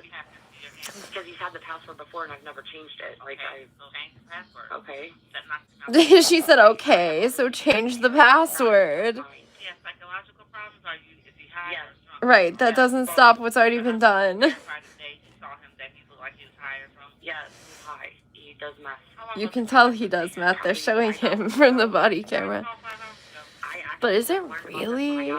I mean, this isn't our purest form. That's all I gotta say. And I'm calling because I don't want my son here either, but I can't put my parents anywhere else. What happened, officer sent out? On October 16th, 2023, officers make their way to an Akron, Ohio home. Oh, fuck. Of Chilling course it's 911 call Ohio. that was made only a That short looks time like before Columbus. caller Christine Scott answers the door, still in disbelief. She quickly gives police a rundown of the unthinkable In fact, that situation looks at like where my hand. friends live.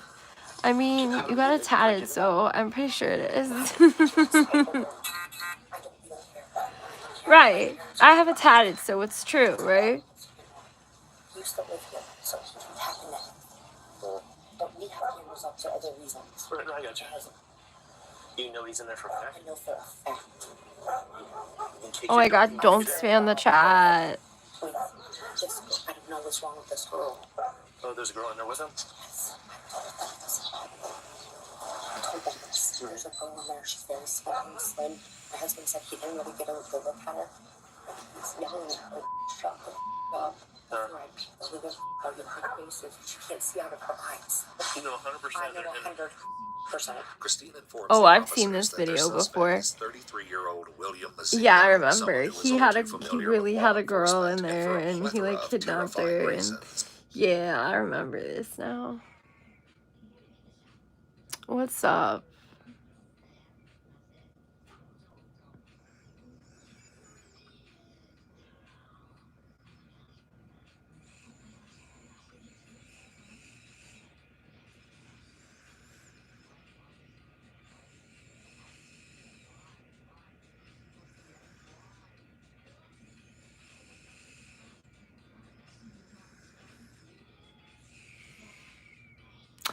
I don't. What mods? I don't. Do I have any mods?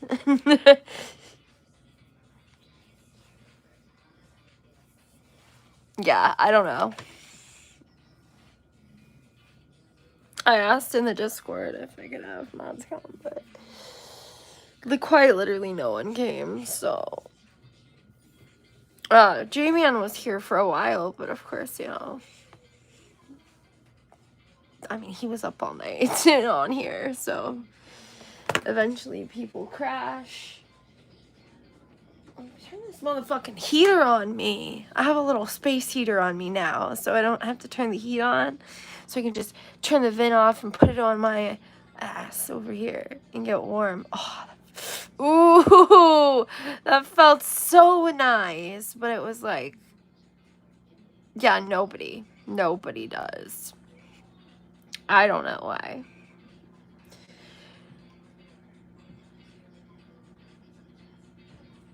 Oh, that feels so good. It's like a warm fucking blanket.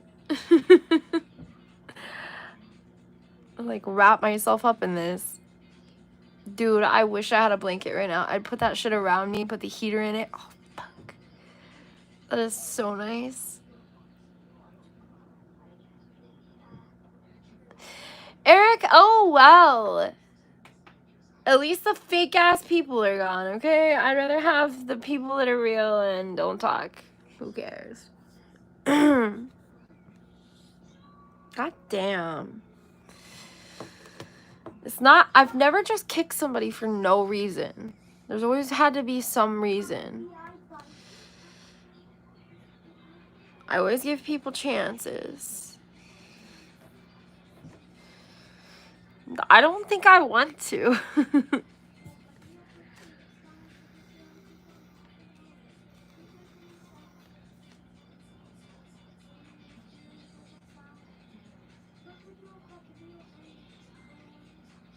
What the fuck? Play the bake, don't I? Yeah.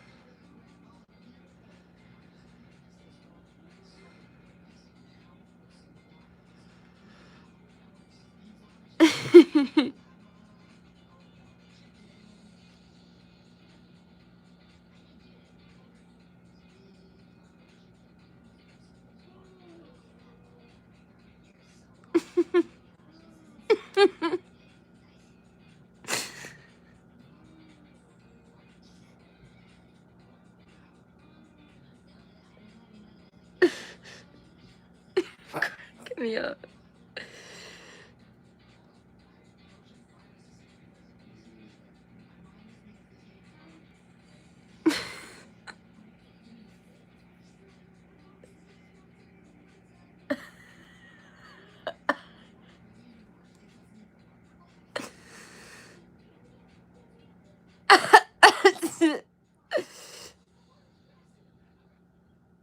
Facts.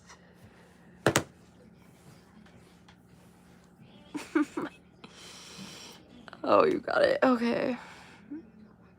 I'm green for vibes. Facts.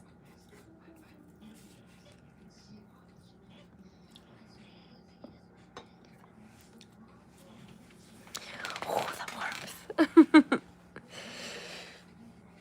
My face feels warm. My shirt is getting hot.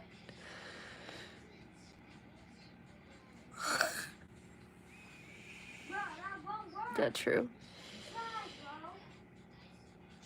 Yeah, there's always weirdos in here. I don't know what you expect. It's you too. Damn. That had me like warm as fuck. My whole face was warm.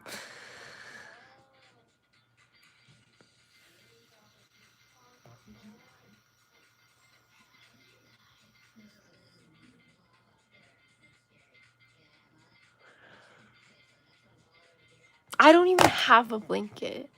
The next stop is On the Radar Radio. How the fuck did my tripod get unplugged?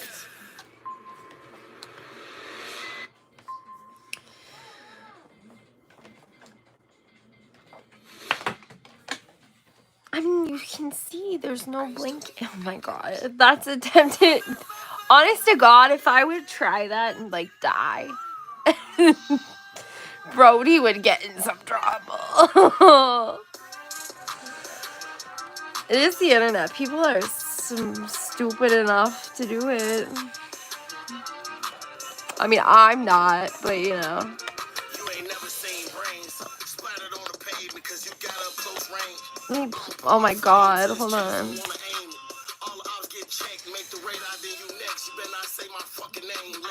The babe, I don't know if it'd work for you, because he didn't tell you to do it. So I don't know if he's gonna get into any trouble for that. He directly told me. He could be like, nobody else do that, you know? You just put a disclaimer on that shit. Does it work? Does that work in court? I'm not sure. Never been in that scenario.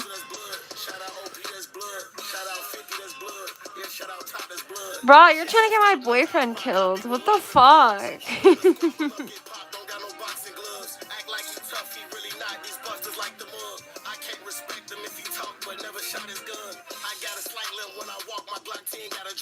Walked out the house, clip full of shells, walked in the house with none. Real as they come, put that on L's, been that since I was young. I'm really him, 20-year-old millionaire, but I was dumb. Looked out for them, they ain't give a fuck about me when I ain't have a crumb. I gave my last when I fell off, they laughed, that's why I'm numb. Sorry, the pucker. I gotta go.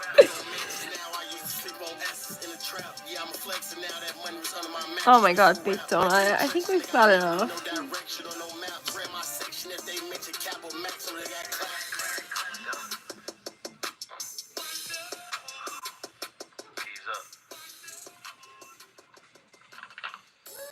I don't know. Is this a kickstand joke?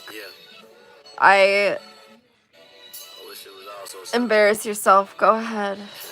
Remember, I tried. Used to catch the ice cream truck, thought I was lucky. Damn, fuck. I thought I was It's a kickstand joke. I used to see the ice cream Let him cook. Now hop on the beat, let them know what's up. It's in 100. Type of shit keep you up. Now that's real luck. Don't even believe in luck. I never needed luck. I never gave a fuck. Still don't give a fuck. Family acting funny. They never gave me nothing. Act like they looking for me. I ain't never kept in touch.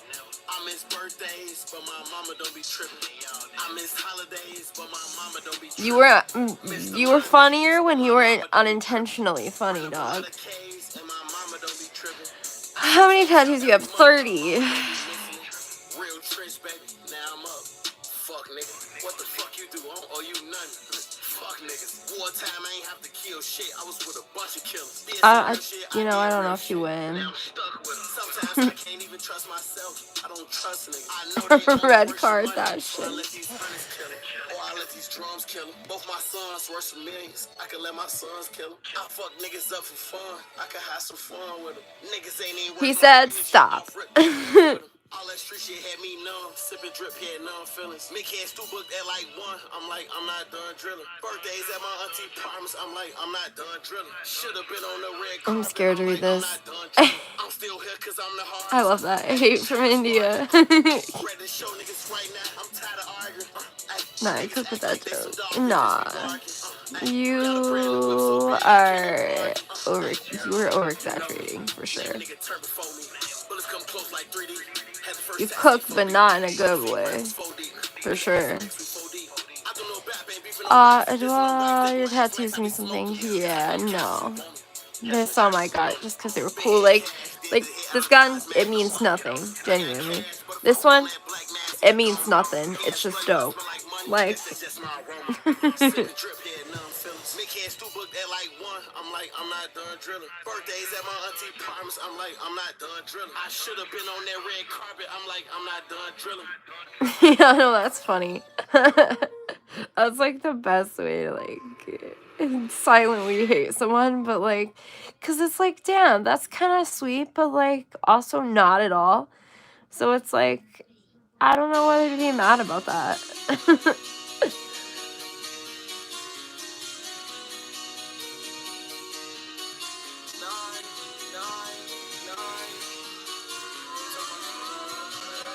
Damn, I miss wearing my hoodie.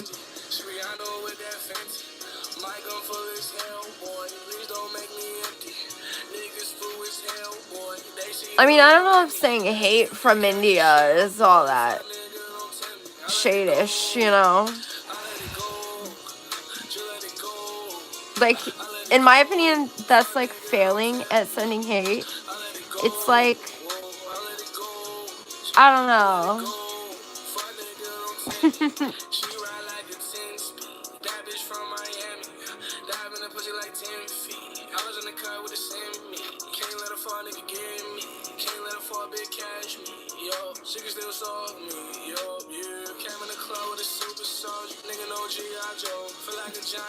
Not from India. What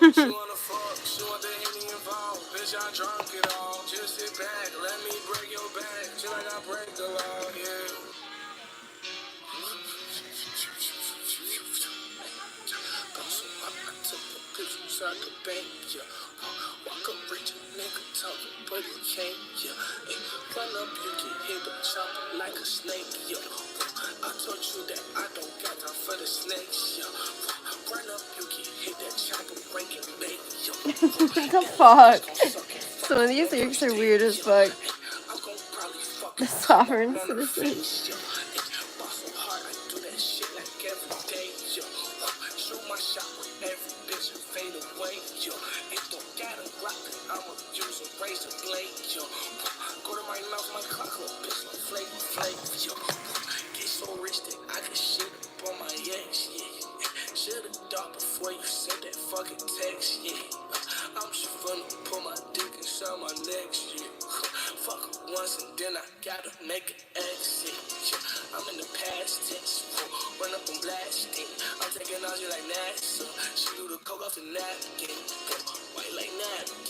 Someone eat this fake donut.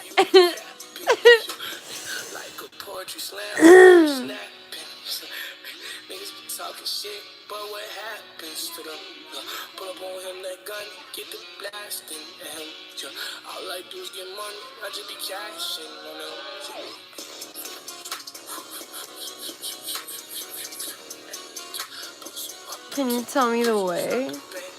Yeah, it's not in India. That's the best advice I've got for you. Don't be in India.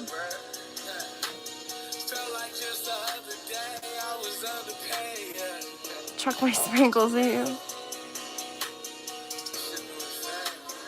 I eat sprinkles for a snack. That's like that's like the cutest thing I've ever heard. Like, wait.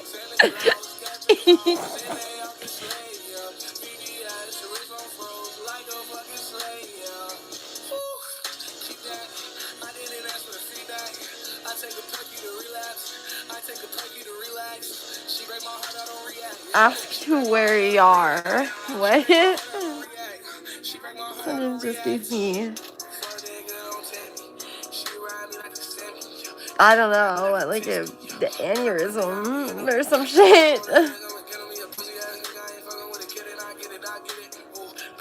No offense to people who have had aneurysms or anything. Make that noted.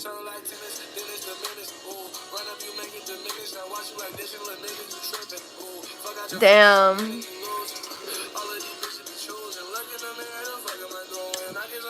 Not in India.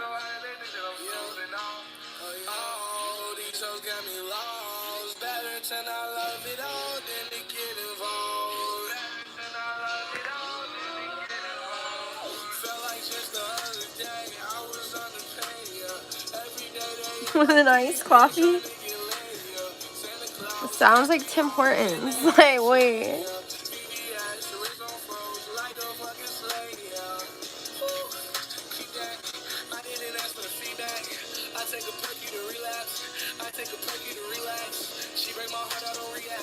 You have no people. You're a donut, dog.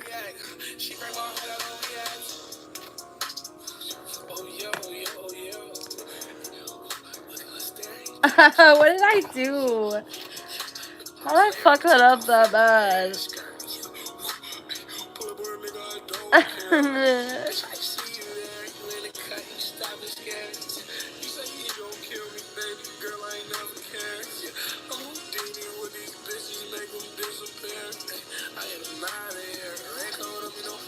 Don't mind me, just fixing my mascara. Cause I fucked that up pretty bad. No wonder it was like hurting for a second. I was like, why does that hurt my eye? And then I looked at it and I was like, oh. What's good, Ashley? You see it. This is all I got going on.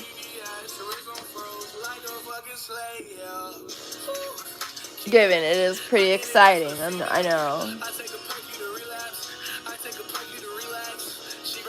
How did I fuck it up that bad, bro?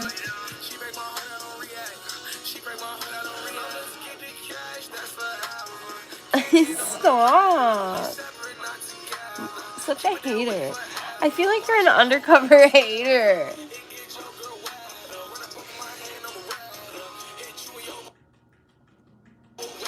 No, nobody wake him up.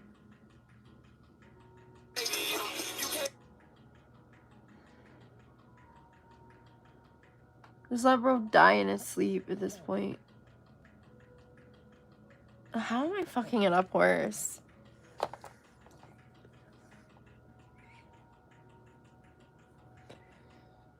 And yeah, you're a donut for a reason. Sorry. I'm getting a sweat.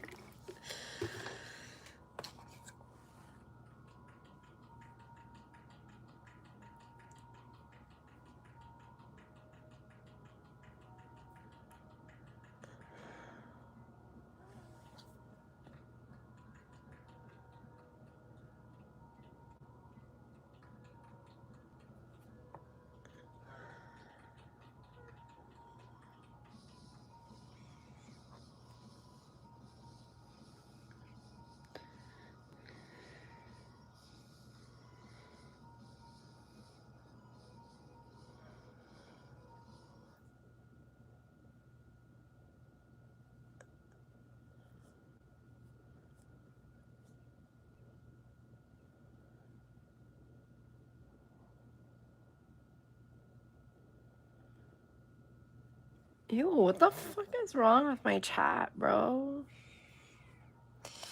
You guys actually have mental problems. Bro, I don't know. That's what I'm saying. It's like problematic, bro. Like disgusting.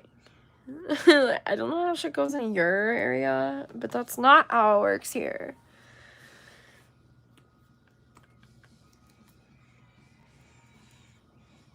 Babe.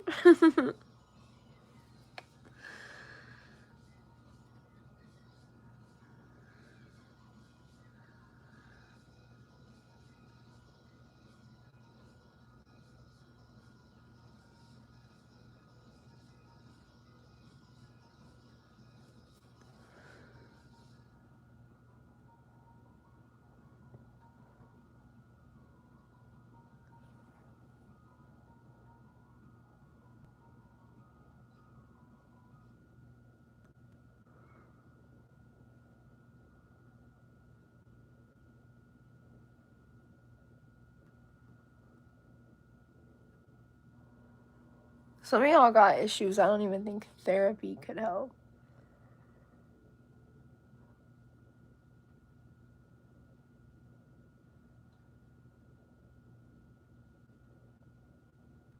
Like no medication, like nothing.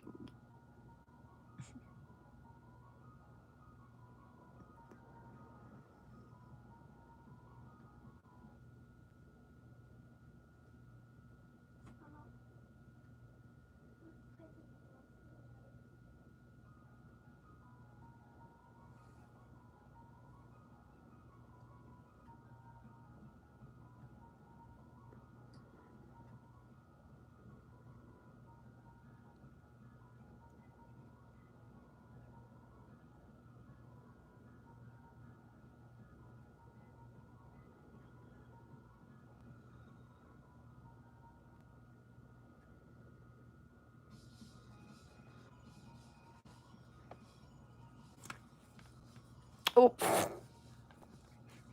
attractive.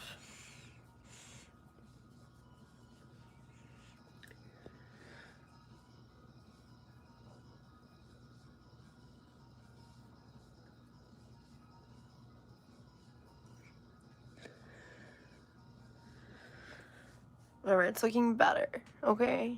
Slowly and but surely.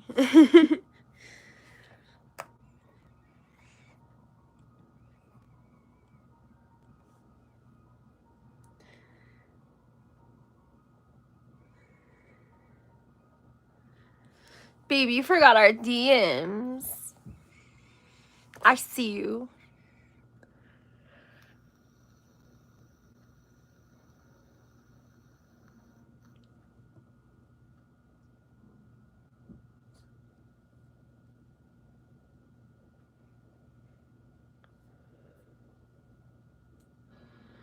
What's up, Yaya?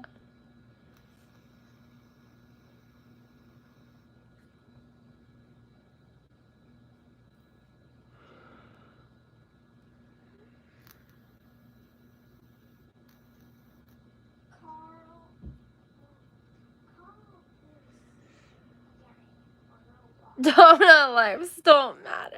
He still comes in. He's. I love you. I love you so much. You fucking crack me up.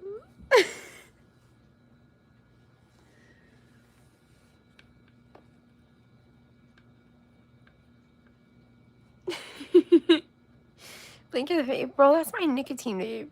You're trying to get me to blinker cancer right now. That's crazy.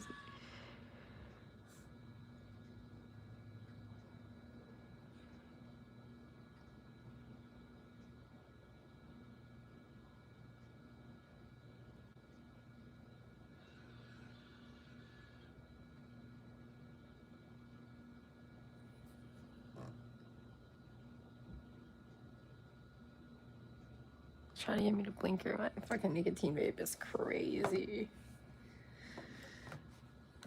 I'm stuck on that one.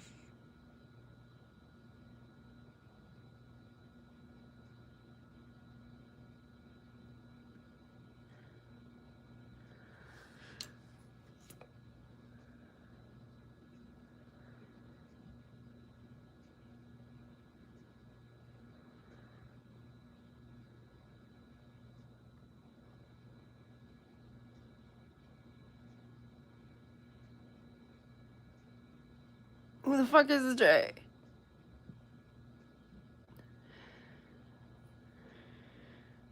Jay.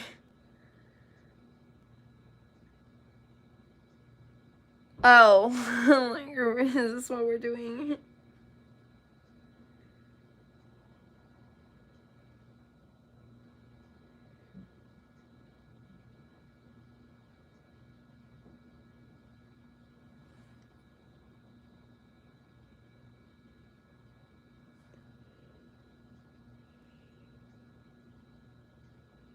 Whatever. I'm over it. Oh my god.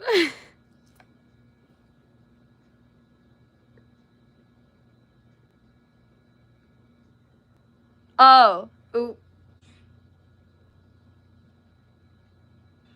Sorry, I feel like we got an order going here now. Cute.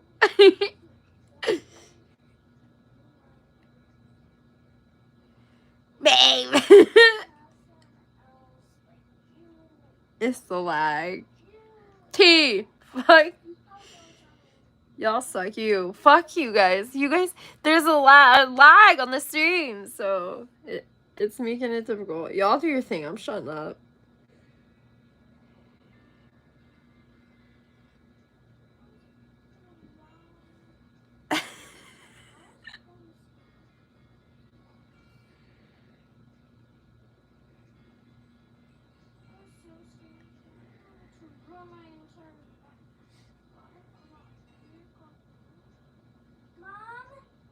Nah, you don't win. There's no winner.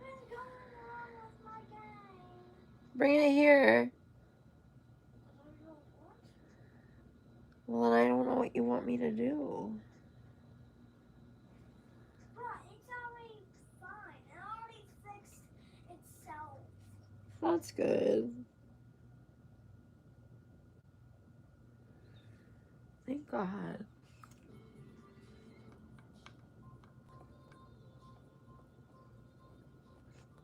See, Eric actually wins because that's how it ended. It doesn't end with just Z.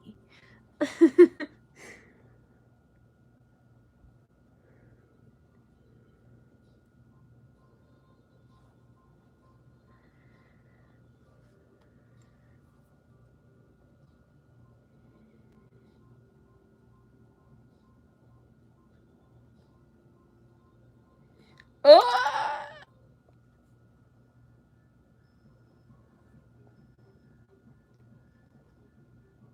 Be a snail mail.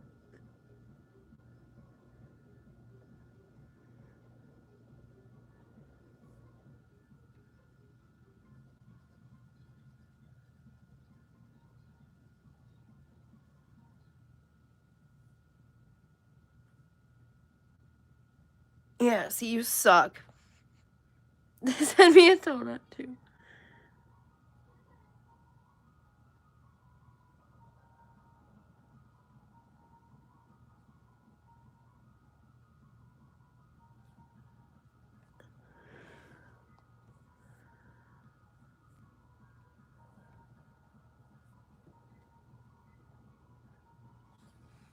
Okay. That's so much better. And now my mascara isn't hurting me. I've never had mascara, like, itself physically hurt like that before. Kind of weird, to be honest.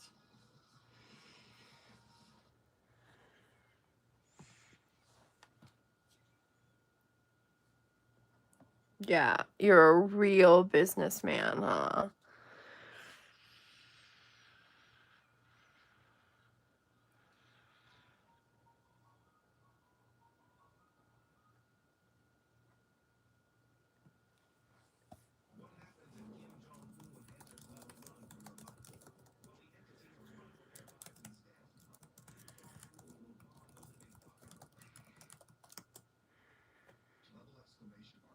Ew, why was my key wet? Okay, I'm not asking questions.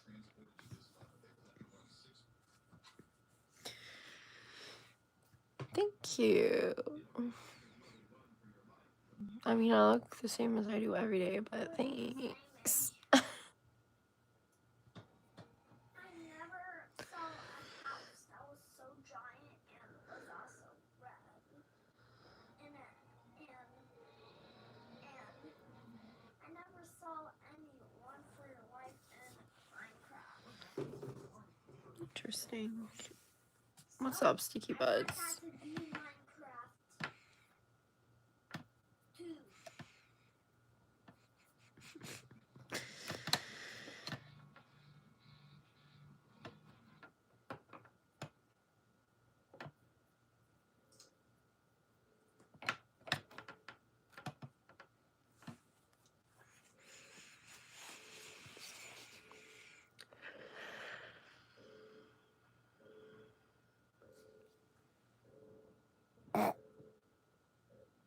That's the first funny thing you've actually said. How to no clip in Doors Roblox.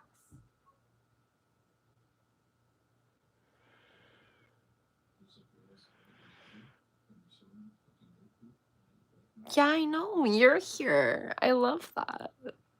Bro, like for real, like actually.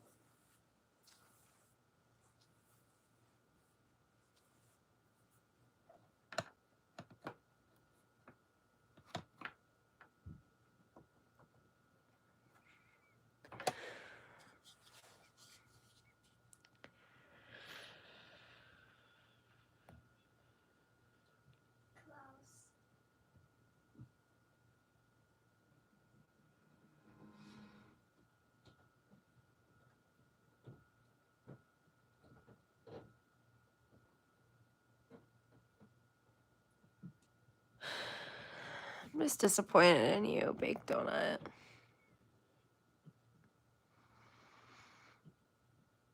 Not sure what power you think you got, but...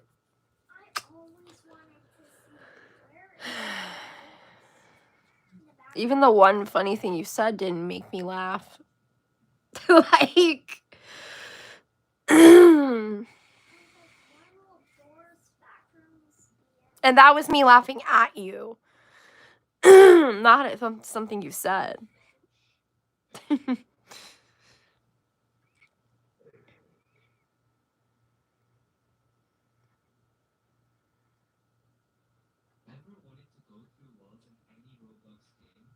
A smile is not a laugh. That's steep. No, it is.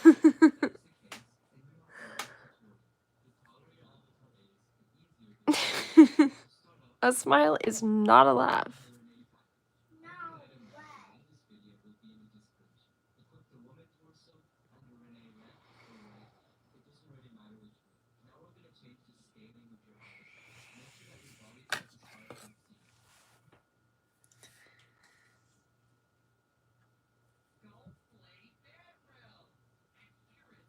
I can't even play Dead Real.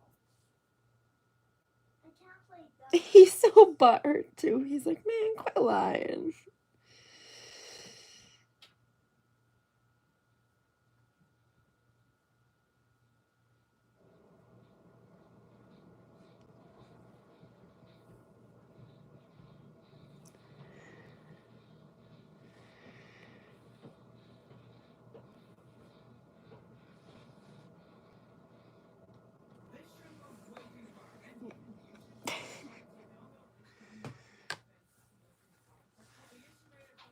The Roblox gorilla. 450.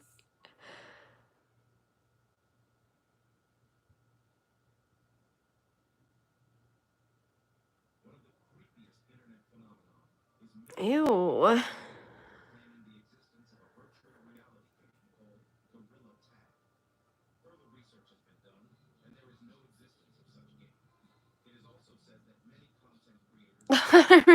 That's a good question. I don't know. The gorilla tag Roblox.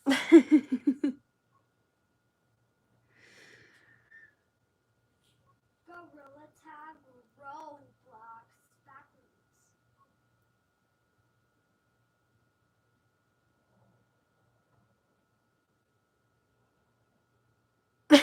Yeah, I know. That's like the Chipotle, uh,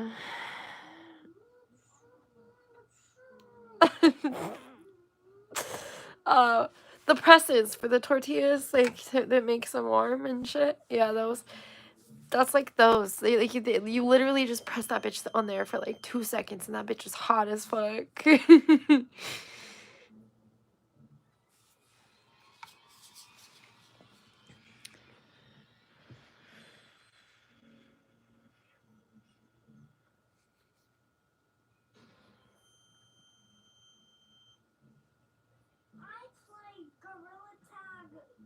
Oh, good. Baked Donut has all the answers. I'm glad. I'm glad that all of our answers, or all of our questions, can be answered now that Baked Donut's here, you know?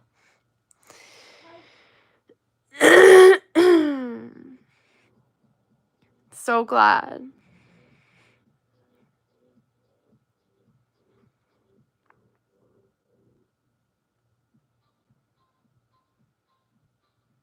Yeah, so was mine.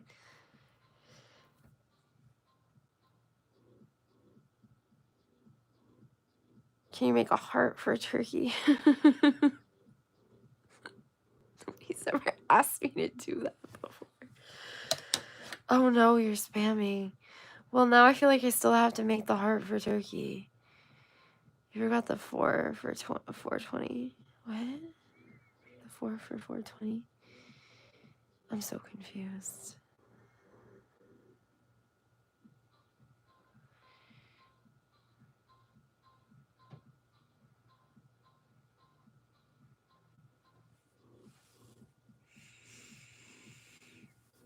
How do you know that? Baked Donut. How do you know? How do you know? You don't. You don't know.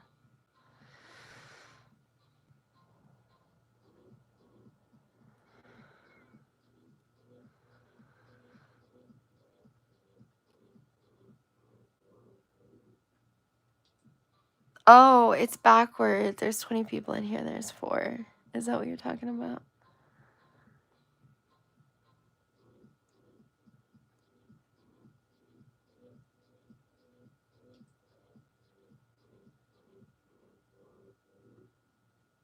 What? I think you think you're funnier than what you are, dude.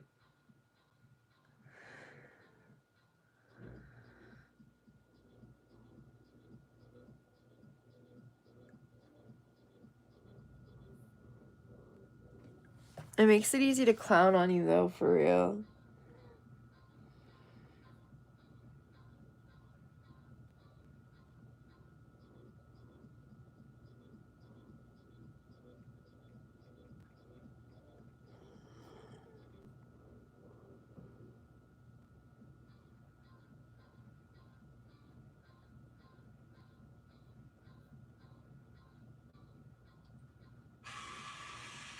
Jesus Christ.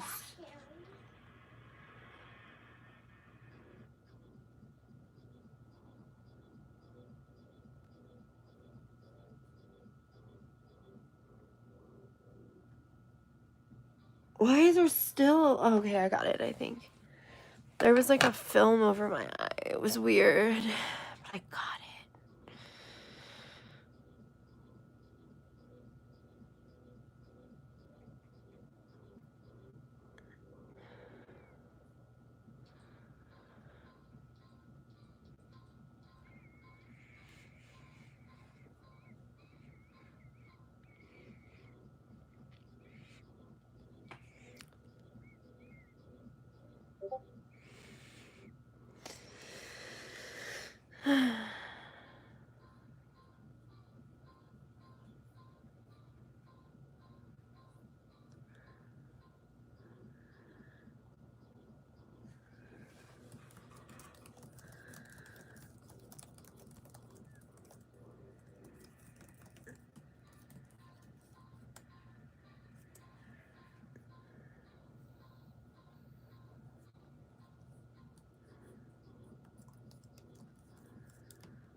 He already told you he eats sprinkles as a snack.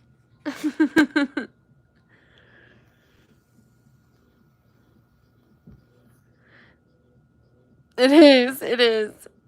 It is. It's a defense mechanism. He's gonna chuck sprinkles at you. All you gotta do is open your mouth.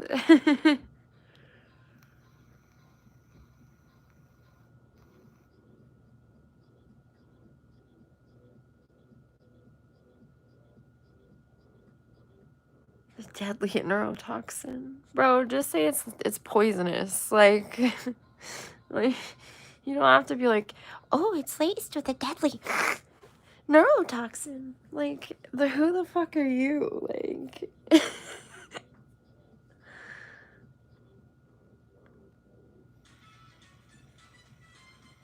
alright, fucking Isaac Newton. Who the fuck are you?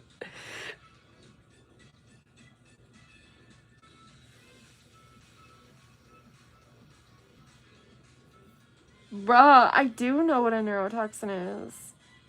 It's literally what it says, bro. Neurotoxin. That's what it is. Oh my god, you're...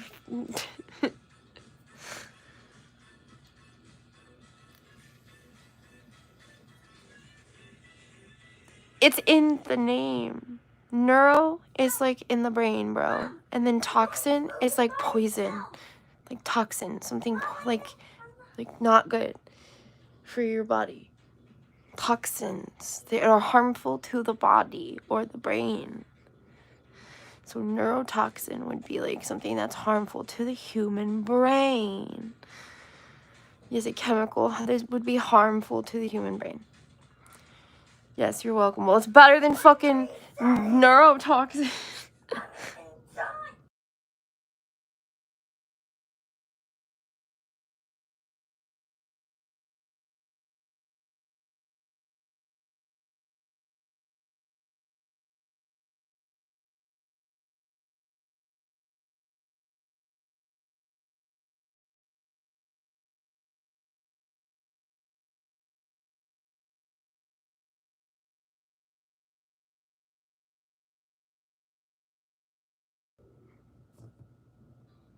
Yeah, everyone knows that. It's not like it's it's not like something that's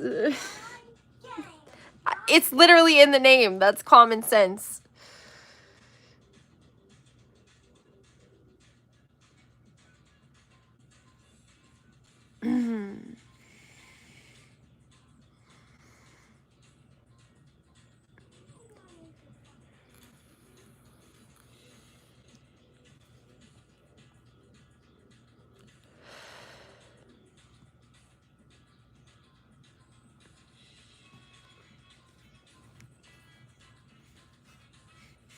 Right.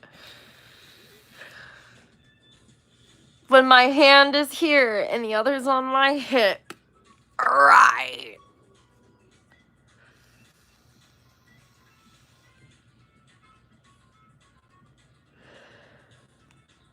I'm just that good. I can Google.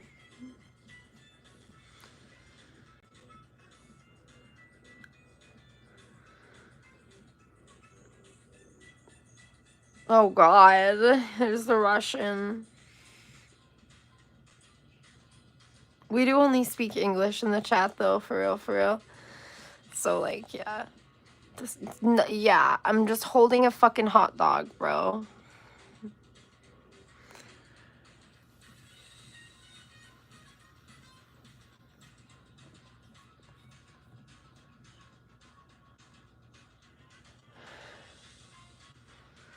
Oh my god.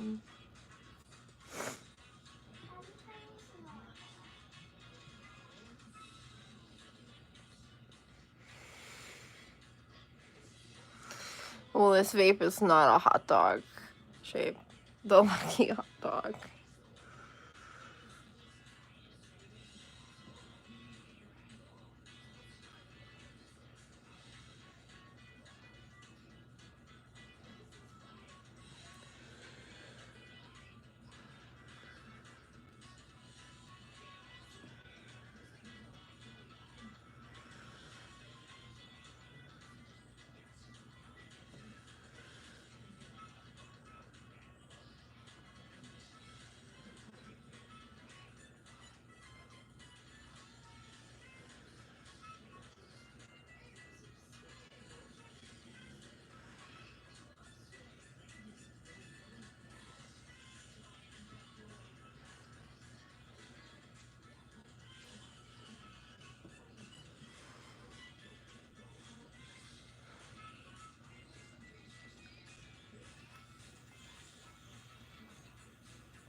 Anyways, what's good?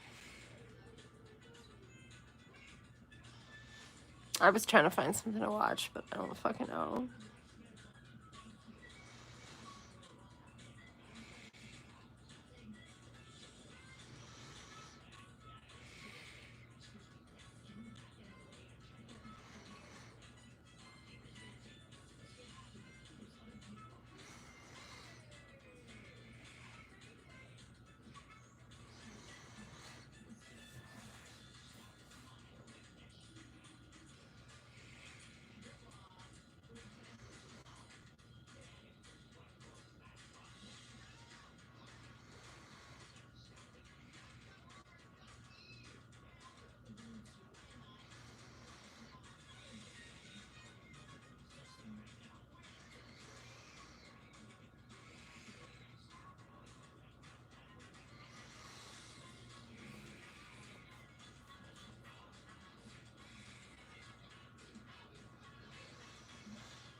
Is that chicken noise coming from? That's my kid's tablet, and he's in a different room too, so that's funny. You can hear it. Oh,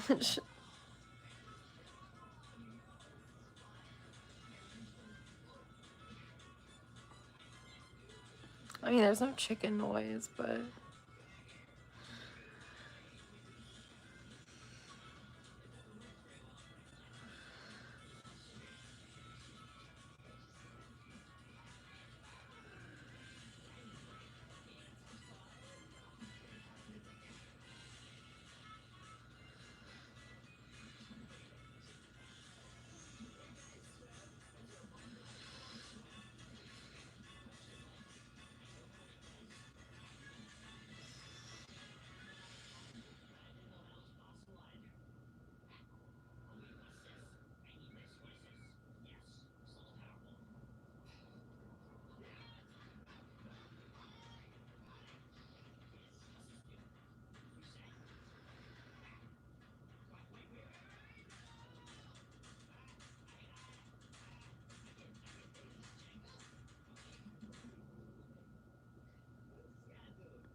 y'all are quiet as fuck in this chat.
Well, thanks, Riftag.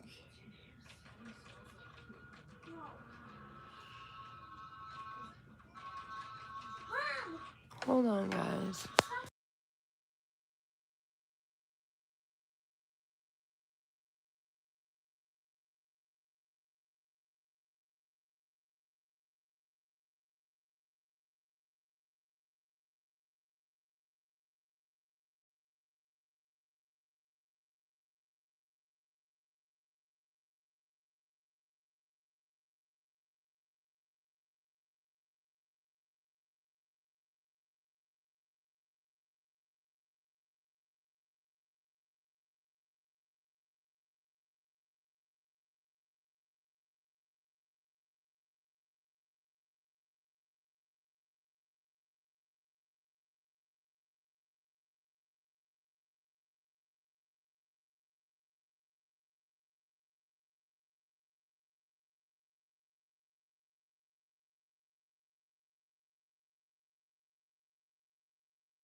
Okay, guys, I'm back.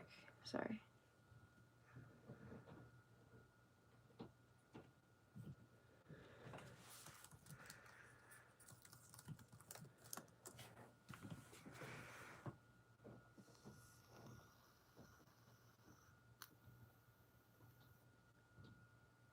Do I have any mods in here? Probably not.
The back rooms in Gorilla Tag. The back rooms in Gorilla Tag. The back rooms in Gorilla Tag.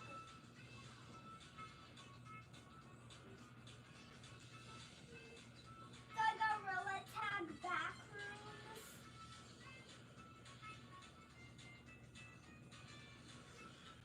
Gorilla Tag back On.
The Gorilla Tag backrooms.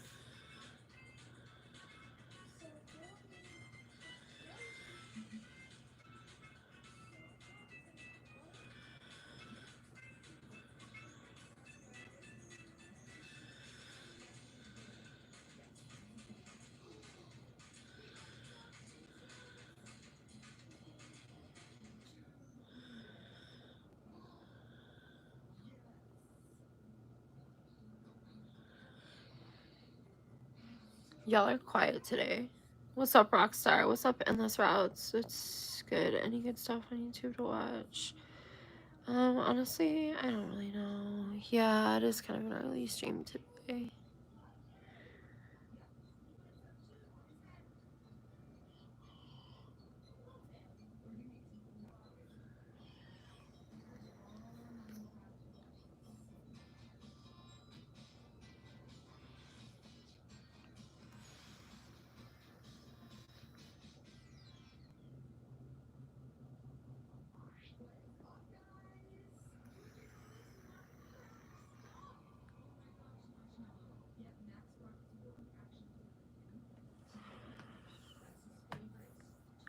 I'm alright.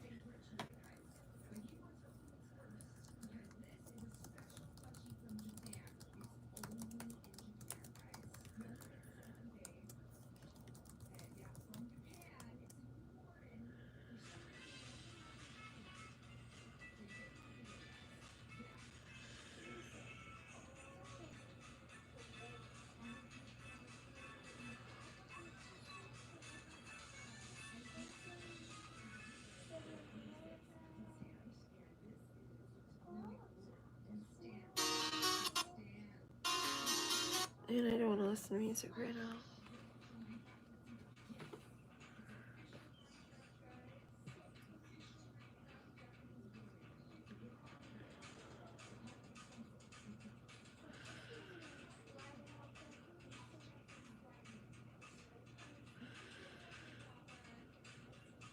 I fell in love with a fucking stalker. And how dare you? And you know what? Go to sleep tonight and sleep on your pillow and know what you did to this woman.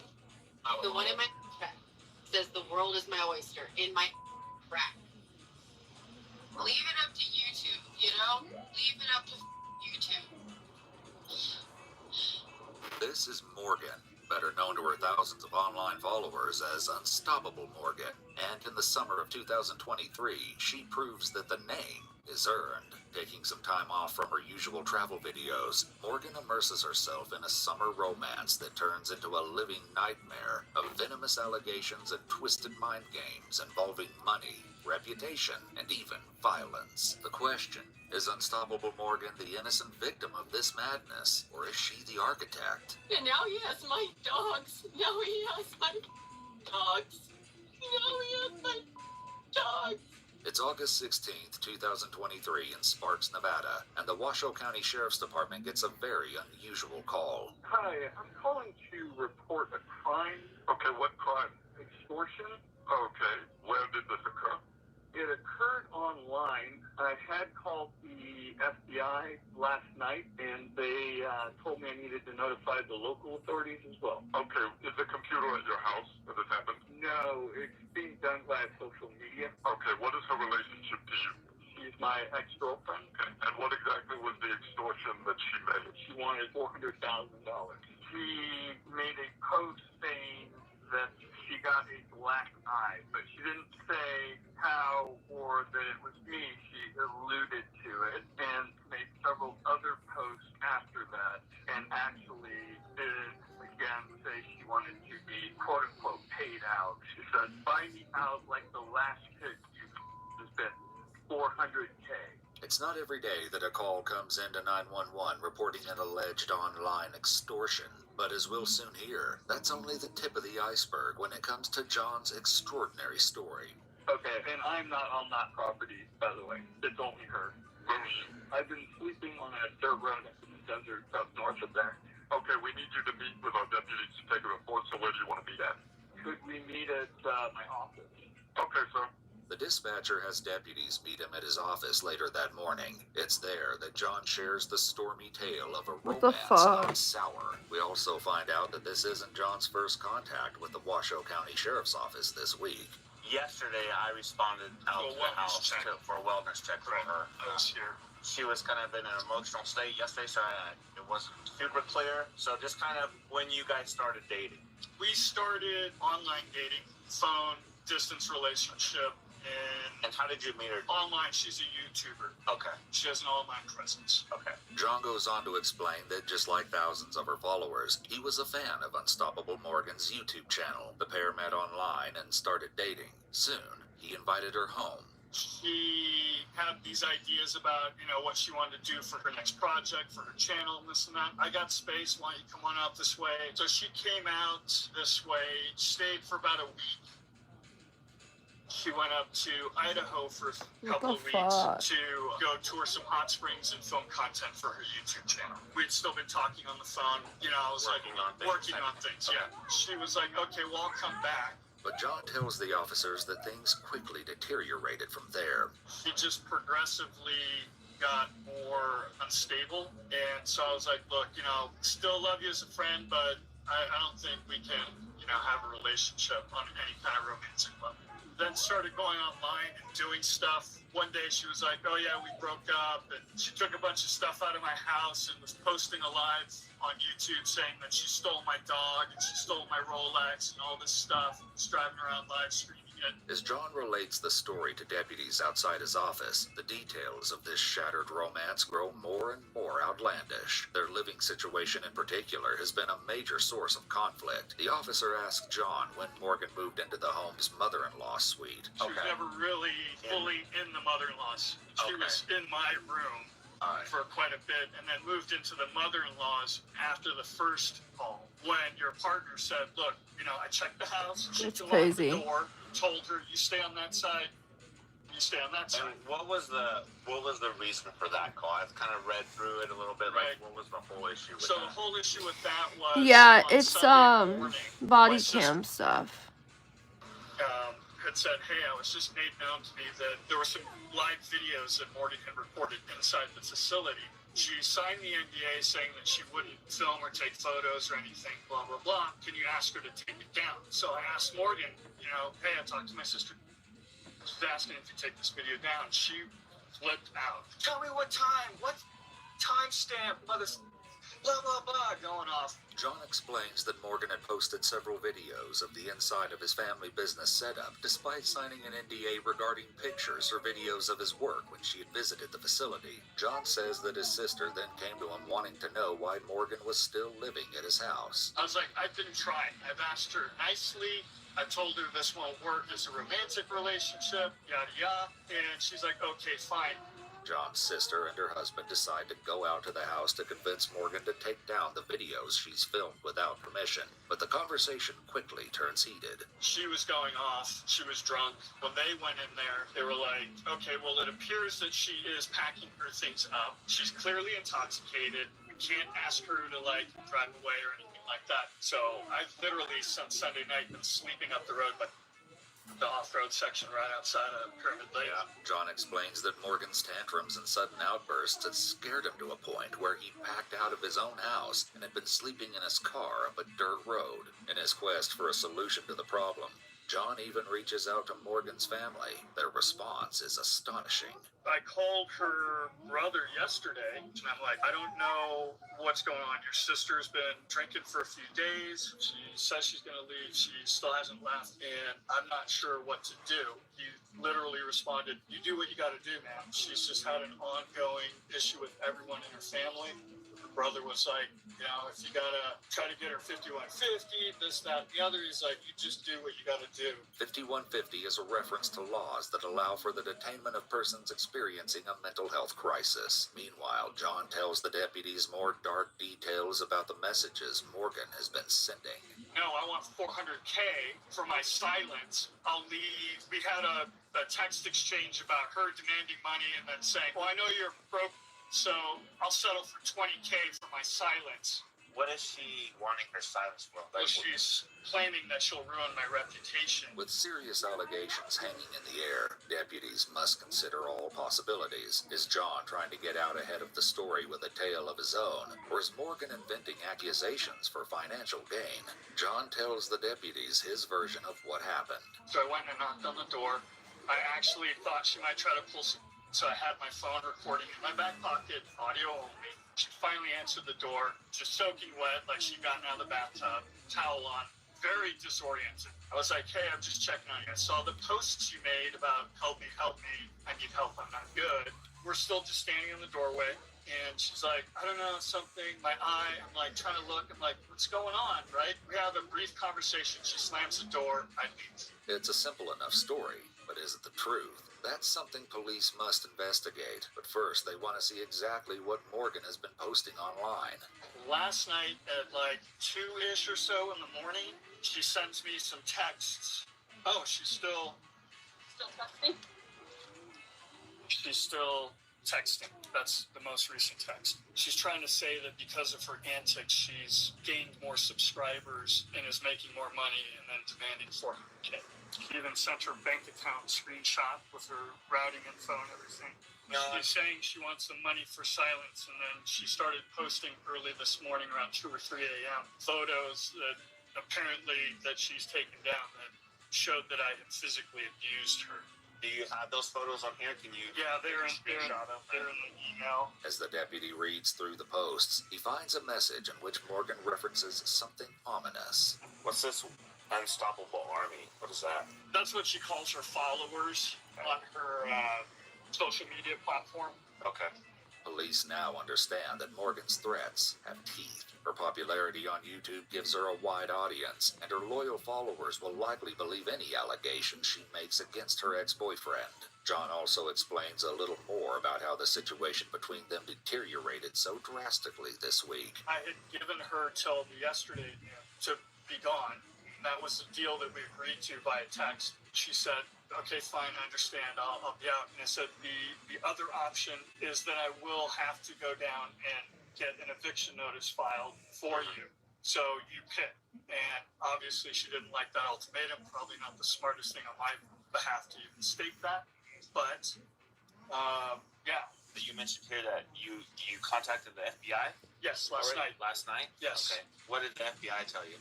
They took the report, and then they said, call in and, report it to local authorities. Okay. And I planned to do that this morning, but by the time I woke up, I had already seen all this stuff that she was putting out, so I immediately called as soon as I woke up. Oh, here's what she posted again. 400K and I'll shut up. Asked to write the check 2 minutes ago. John seems to have all the evidence he needs. Nonetheless, the deputy explains that bringing this case to resolution may not be as simple as it appears. This is my other problem. Okay, talking to her yesterday, she was very adamant of not coming out of the house. Yes. And very adamant of me not going into the house. Okay. Even if I have probable cause to arrest her for extortion, yes, people's, rights outweigh my ability to go in, so I can't go into the house. Sure. I can't rip her out of the house even if she answers the door. Like, there's a threshold there. Like, I can't violate that. Right. So if she refuses to come out to talk to me, then I probably won't be able to arrest her today. Indeed, because of this legal barrier, the deputy actually discusses with John a few options for getting Morgan out of the house, including potentially having her meet John at a neutral location. As it turns out, however, no ruse is needed. In the following body cam audio, we join the deputies as they make contact with Morgan at the house. Hey Morgan, how are you? I'm okay. You okay? What's going on today? Nothing? There was some posts about your eye. How did that happen? Someone hit you? When did it hit you? Came back and We're not ready to talk about Okay. it. What if you talk to my partner? If you Like, just like, okay. I would like to talk about that with you. You know, just so we can make sure you're okay. Can we come in and talk to you? So what? So that looks. Do you have a light? Can I turn the light on? Because Morgan lets the deputies inside willingly, they no longer need a pretense to lure her out of the house. And when did this happen? You said yesterday after we were here? So it happened on Monday? Do you have your phone? Were you able to call the police? For what? Well, I mean, that's a battery. Like, it's not okay to... I feel like I'm being handicapped a little bit. Because I'm still here. Perhaps sensing that something is off about Morgan's claims, the deputy tries to get more details about the altercation. Tuesday it happened? So that was yesterday, right? And you said it was after I came out and talked to you yesterday? Yeah. Okay, so he came home. What was the conversation he was upset about? Why the still here? Okay. Anything else? It just started with that? Yeah, just like, why are you still here? You. At what point? It's not like super frustrated. Just be about me. Morgan tells the deputy that she has a recording that will demonstrate the truth of her claims. She pulls out her phone and plays the evidence for all to hear. And this is all from yesterday when he was here? No, when he called me after. Oh, when he called you. Okay. Why are you calling me? You know why? No, I don't. No, you do. No, I don't. What? Please tell me. I was like looking at my phone and like looking at like 911, but like, should I call them? And so that's why I was calling you. Like, do I Did you call them?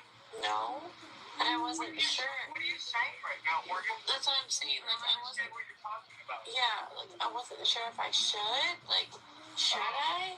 Why don't you? What are you gonna do? No. Why would you call them? What for?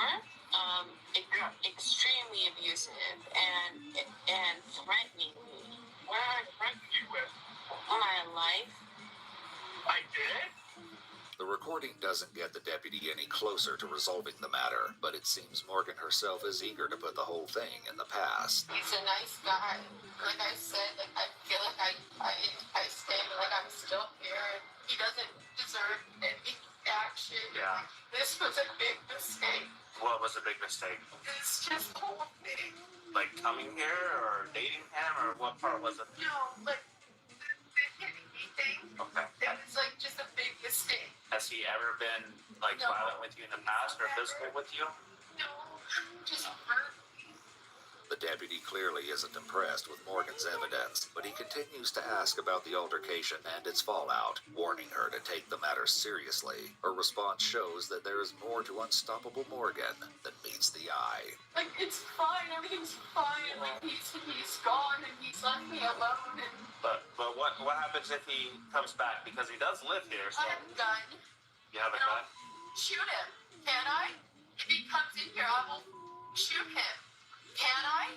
Well, I am if staying you in feel my... like your life is in danger, you do have a right to defend Right. yourself. Right? So I'm not he recommending knows that. that. You shoot him.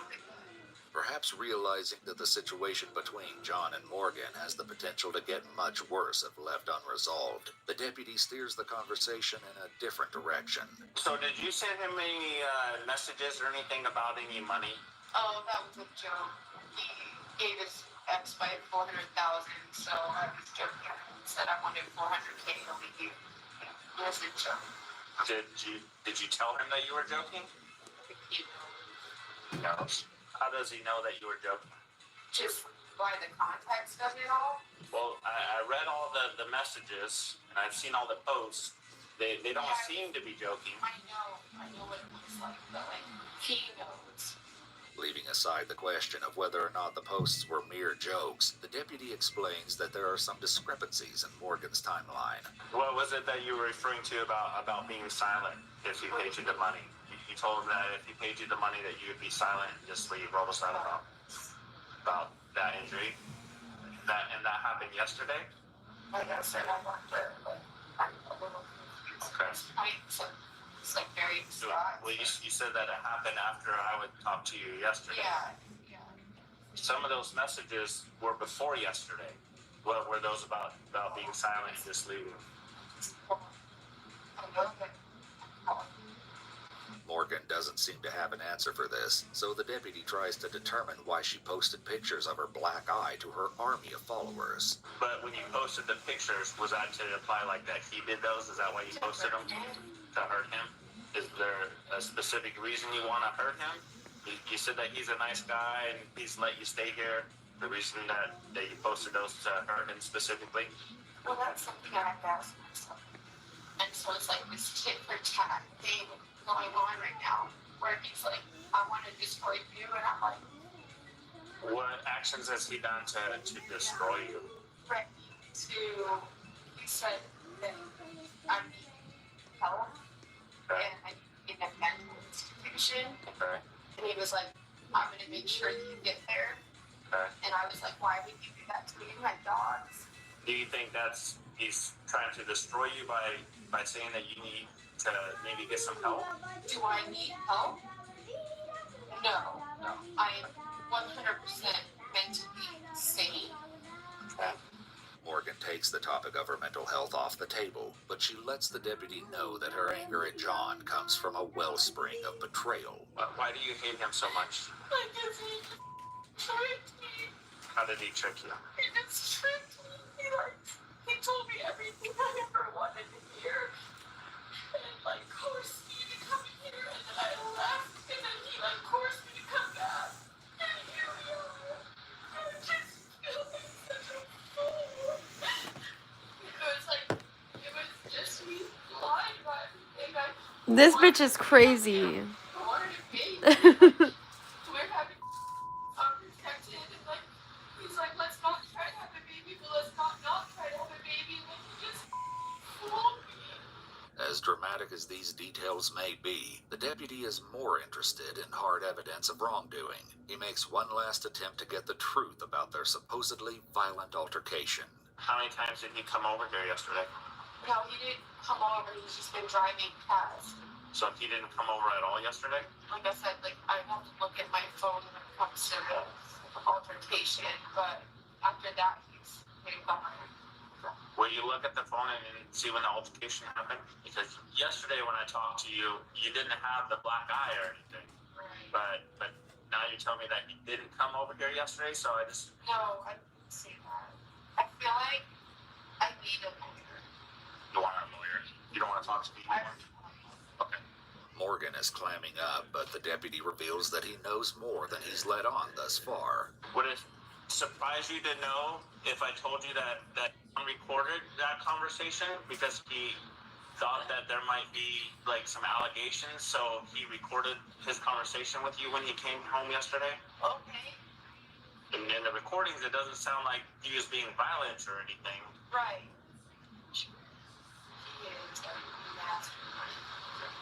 Is this So this guy is the most given everything he does. And so I'm here, so he's mad about that. I will not just be pushed out. There's a detailed account of John's recording in the official police report. In that account, it's said that John knocks on the door for approximately 8.5 minutes before Morgan answers. John says he's just checking on her, and Morgan replies that she is good, but her eye is not. Observing that she's all wet, John asks if she slipped in the tub. Morgan says no. John asks her, "Did you slip on the floor this time?" Morgan says, "Yeah." John attempts to get more information about what happened, but Morgan simply says, "You tell me." The police report notes that the audio conversation is consistent with John's verbal statement. Unfortunately for Morgan, the recording is not consistent with her story of John hitting her. The deputies know that she's been lying to them, and the next step is inevitable. Do me a favor, ma'am. Go and stand up for me, please. Come over here. Why? Ma'am, please just stand up, okay? No. Ma'am, I don't want to do anything. What are you doing? Just stand up for me, please. Stop. I have Stand 3 up. dogs. Okay, I understand that. Hands behind your back. Ma'am, No. relax. You are not doing this. What are you Relax. doing? Just relax. Why, you guys? Why are you doing this? So, Morgan, I told you I'd explain it to you, all right? So right now, you're being arrested for extortion. Okay? Extortion? Damn. So, For the $20,000 for asking for $400,000 for your silence and for you to leave, right? Alright. Okay? Mine was a joke, but okay. Well, I didn't think it was a joke. He felt like you were being serious because you asked him several times about it. Okay? So, that's where we are right now. Okay? Extortion. Morgan spends the next few minutes digesting the reason for her arrest, and when we catch up with her in the back of the police car, she's come to her own conclusions about the situation. I know what's going on right now. But he did say that he's been in contact with your brother and... With my brother that lives in... Yes, ma'am. Right. Of course he's in contact with my brother. Of course he's in contact with everyone that I know. I fell in love with a stalker. And I know why this is happening, because I know that family owns this town. Morgan believes that she's the victim of a powerful conspiracy, and she blames the deputy for his part in her persecution. And how dare you? And you know what? Go to sleep tonight. Sleep on your pillow and know what you did to this woman. This is exactly what he wanted. And now he has my dogs. Now he has my dogs. Now he has my dogs. If you want, ma'am, we could call animal control. No, please, please, please, no, no, no. Having your dogs, we could call them. No, he'll be good. No. And that's what he wanted. Morgan's emotions run from sadness to anger and back again on the long ride to jail. Yeah. Wave hello and say goodbye.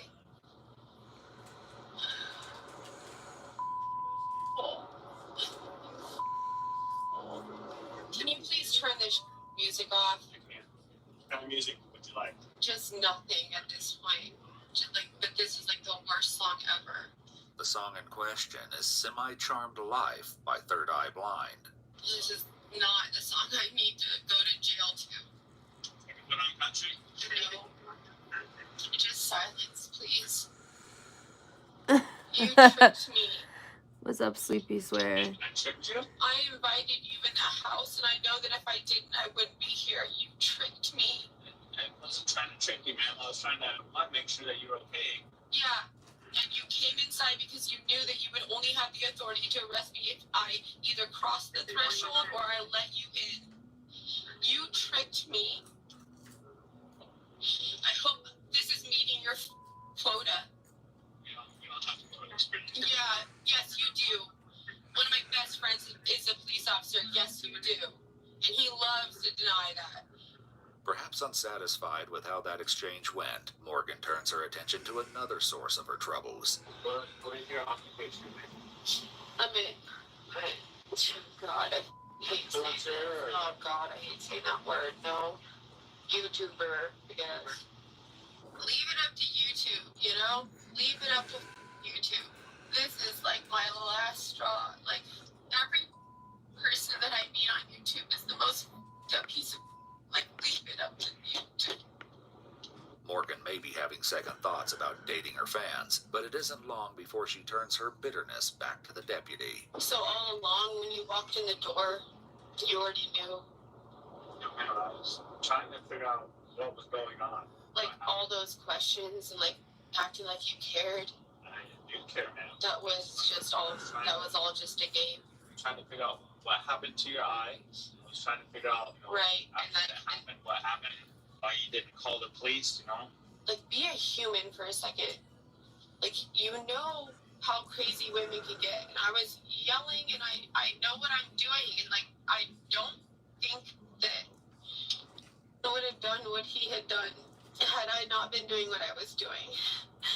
Morgan's explanation seems to assign equal blame, which makes it all the more difficult for her to see any justification for her arrest. So he just called you, and this is how much pull he has? He called and explained your guys' relationship to us, and everything that's been going on. The text messages between you two, the concern about the money, Okay. All I know is that I was standing in the doorway of the garage and he went nuts, and then I locked the door.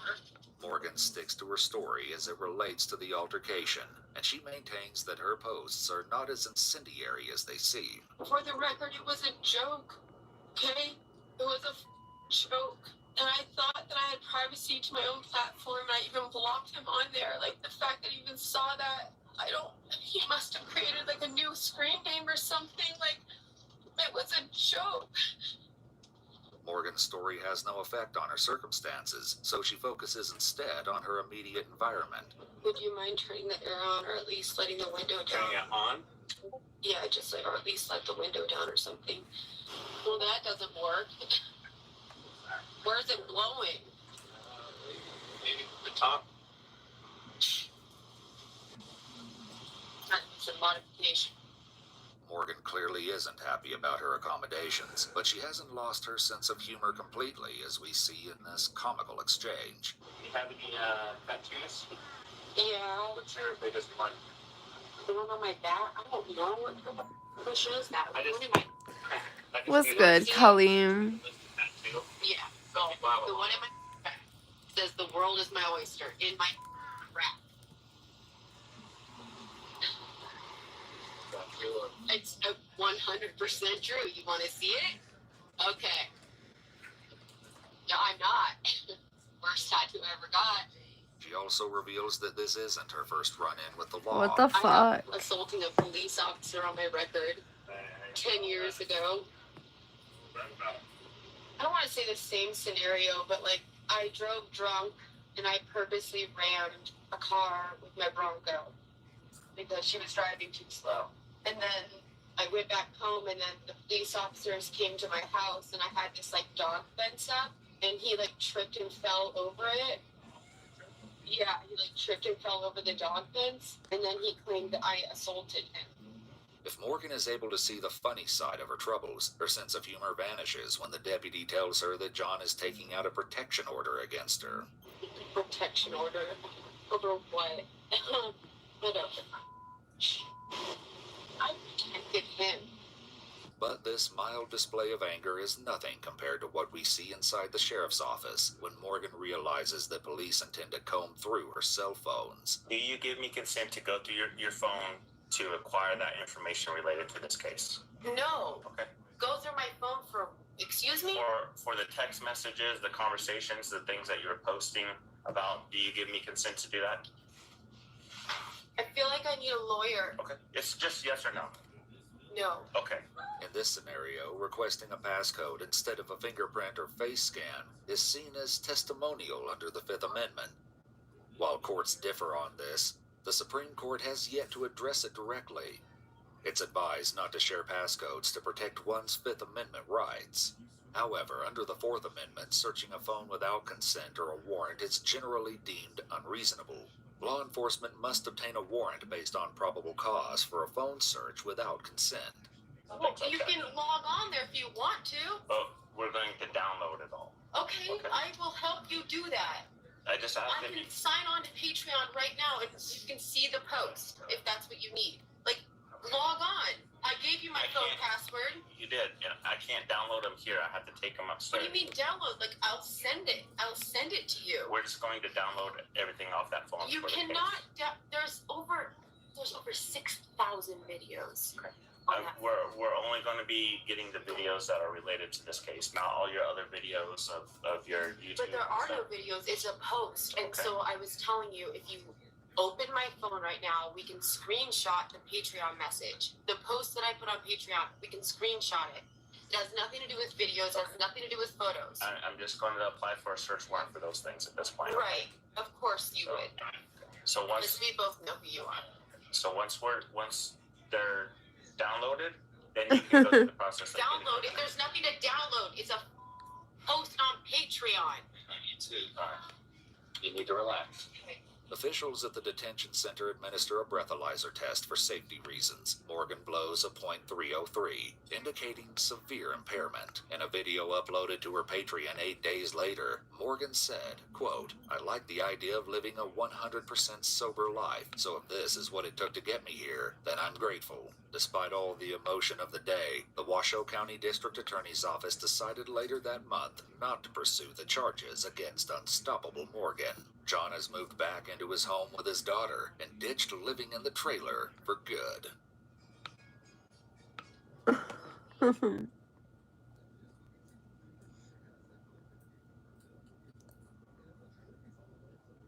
Wow.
Guys, I'll be back on here in just a minute. Give me a minute.